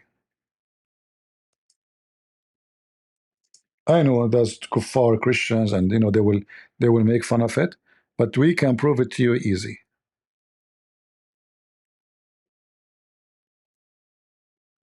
And there's many stories, not only this one. I mean, the Muslim, they have tons of stories.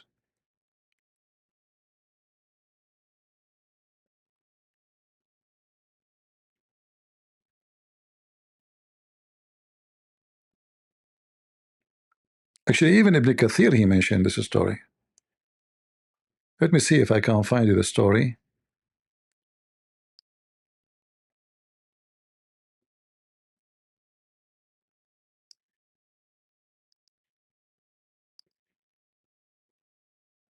Uh,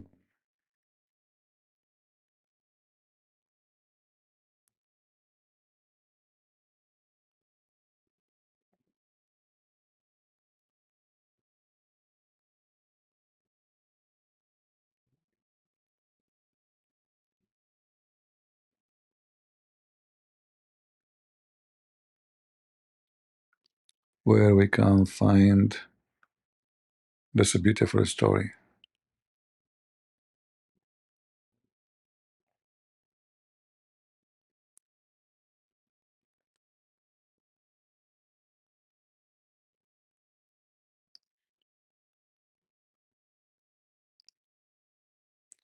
I hope you guys you will learn, so you will not face and end the same, unhappy ending. And the story, by the way, is very dependent on who is reporting it. So some story they say he gave birth to a baby. His head is a head of a fish. His anus is the anus of a rabbit. Yeah, Muslims, what you can say. Yeah. So this is the book of Al-Bidayah and Al-Nihaya, Ibn Kathir.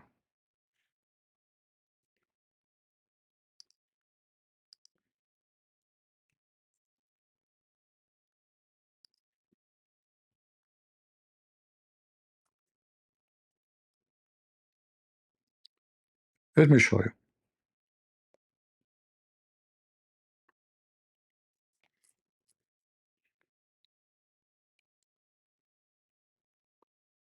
Let me translate the whole thing.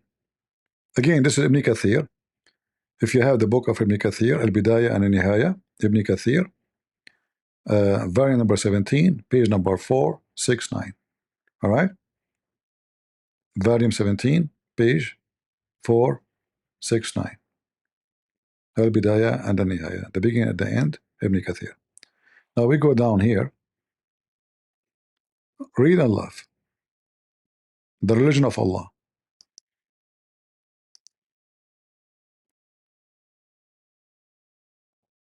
Ibn Khaldun narrated, as quoted from the handwriting of Sheikh Qutb al-Din al-Unini, that he said, "We have been informed that a man in the monastery of Abu Salama in the region of Bushra was indulging in debauchery and recklessness.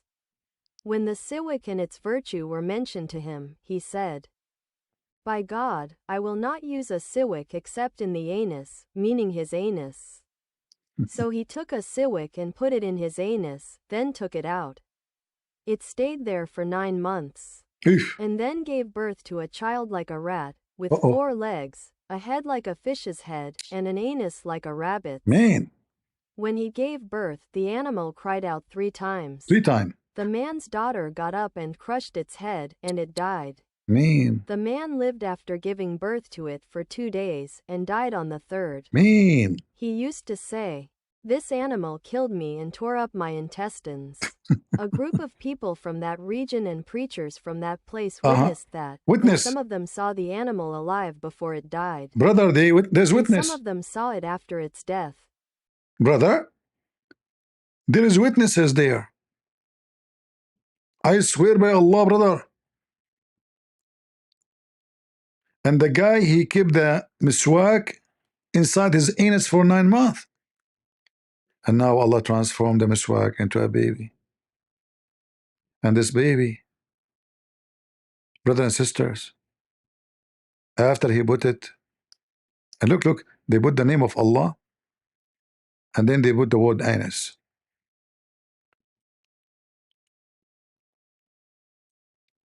So he inserted the miswak or siwak inside his anus, and he kept it there for 9 months.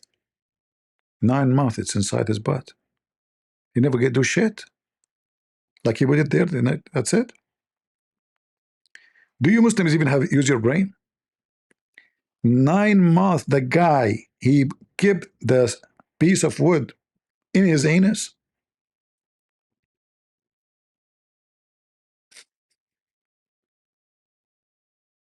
He took it and he inserted in his anus for stay there for 9 months. So in the 9 months, this guy did not go to the bathroom.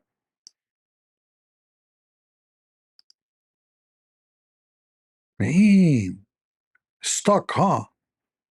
During that time, he was going to the bathroom from his nose. True story, true story. There's witnesses. And then he gave birth to a child like a rat. Mean, like a rat or a rat with 4 legs. Like a rat with 4 legs, and his head like a head of a fish. That's fishy. Head of a. Maybe I should ask AI to make. Hold on.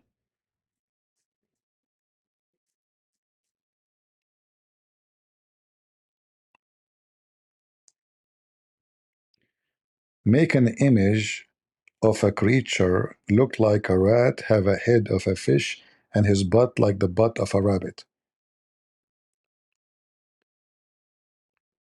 Let us see what AI will do.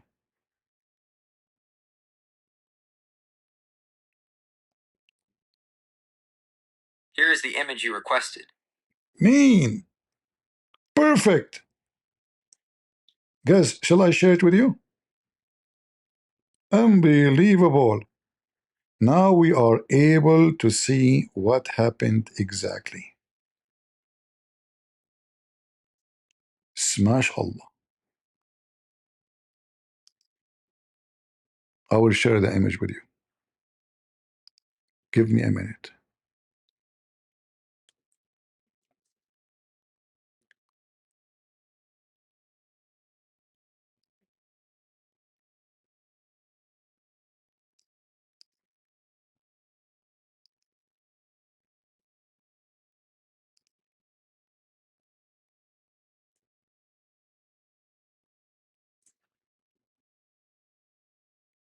Because you might be wondering how he looked like this baby, and you will be confused maybe. But guess what? No more confusion. We get the witnesses and they took selfie of it. Give me a second. I will show you with proofs and evidence how this animal looked like. Take a beer.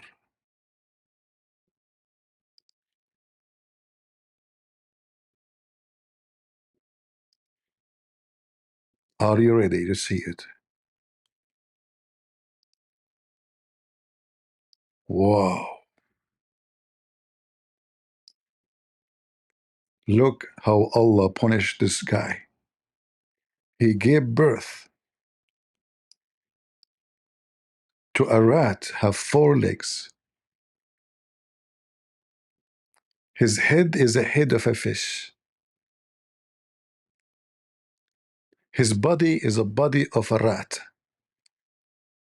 His butt is a butt of a rabbit. That's so true.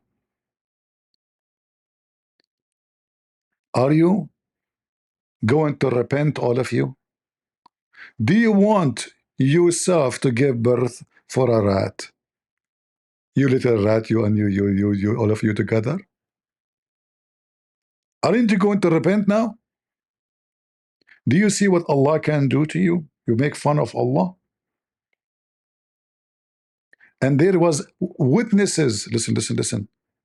It says in the story, there was witnesses. Yeah, brother. Like to confirm the story, they come with witnesses. Look, we are not making things up. If you go here, his anus like a rabbit, his anus like a rabbit, not an anus, not an anus of a rabbit, and his anus like a rabbit. So the picture there is perfect, actually. You know, it's perfect. Just think about it. Not too much. Don't think much. Okay, it's going to hurt you. So his anus like a rabbit. So when he gave birth, the animal cried, wah, wah, wah, out 3 times only. 3, stop, 3. You know, with 3, why 3? Don't ask me. Then the man daughter got up and crushed his head, in the head of the fish. And then after the daughter crushed his head, brother, which is true story, it died. Oh, after you crush his head, he will not die usually? Oh, okay. You have to confirm that. Then the man, he lived for 2 days after the birth of this rabbit rat. And then he died in the third. Again in the third. So look, the animal, he screamed 3 times. The guy, he died in the third day. Obviously, the Muslim, they don't believe in the number 3. It's obvious. I don't know. Don't ask me. Don't ask me why 3. Everything 3. Muhammad ablution 3. Calling for Adhan 3. Saying Assalamu alaikum 3. Wiping his face 3. Shaking his penis 3. Cleaning his butt 3. I mean, Muhammad is stuck with number 3. And they say to you, this is the number of perfection of God. I thought Trinity is not perfection. Continue, please. So the animal killed. He said, the animal killed me and tore up my anus. A group of people, brother, they were there. A group. This is not a story like boom, boom, somebody say it. No, we have witnesses. So a group, big group of people from that region. Which region? Such and such. What the name of the guy? Such and such. So a group of people, and they were there, and their name is such and such, and such and such, and such and such, and such and such. Which region? In the region of such and such, and country of such and such. They were there in that place, and they witnessed that. The guy, he gave birth in the front of them. Those people, they came to his house to see what is coming from his butt. That is really a butty question, a butty story.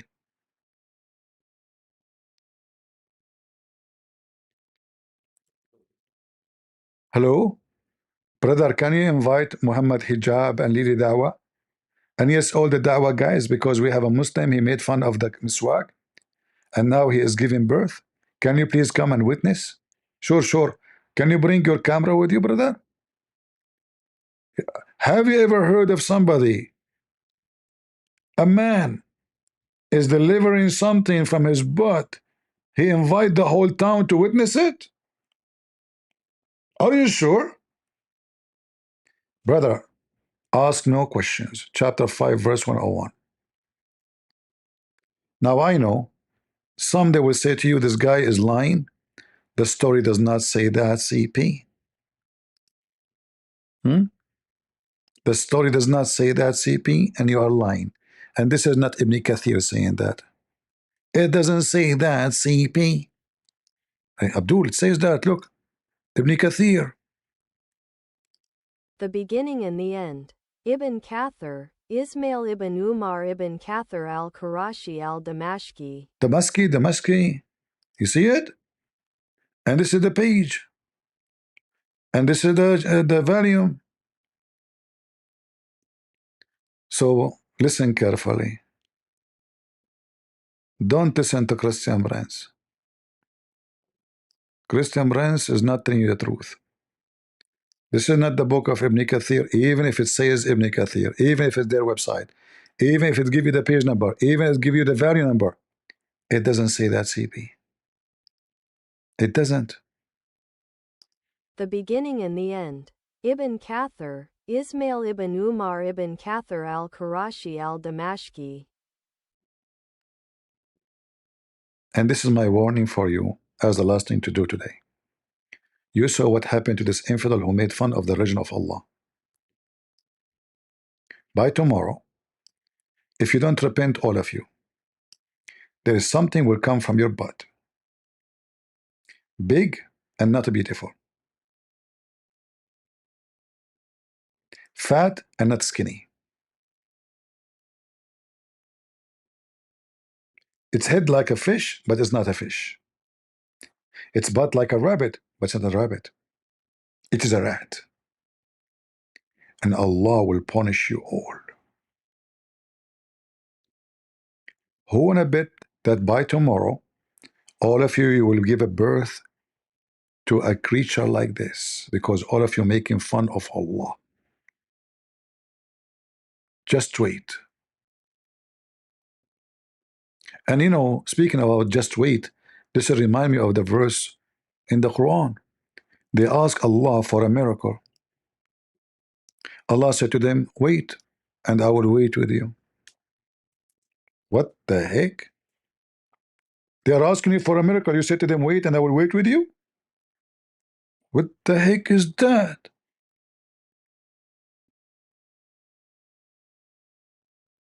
Wait, and I am waiting with you? You are the one who will do the miracle. You are waiting for what? They say, how come Allah don't give him a single miracle? Say, wait, and I am waiting with you. That's deep.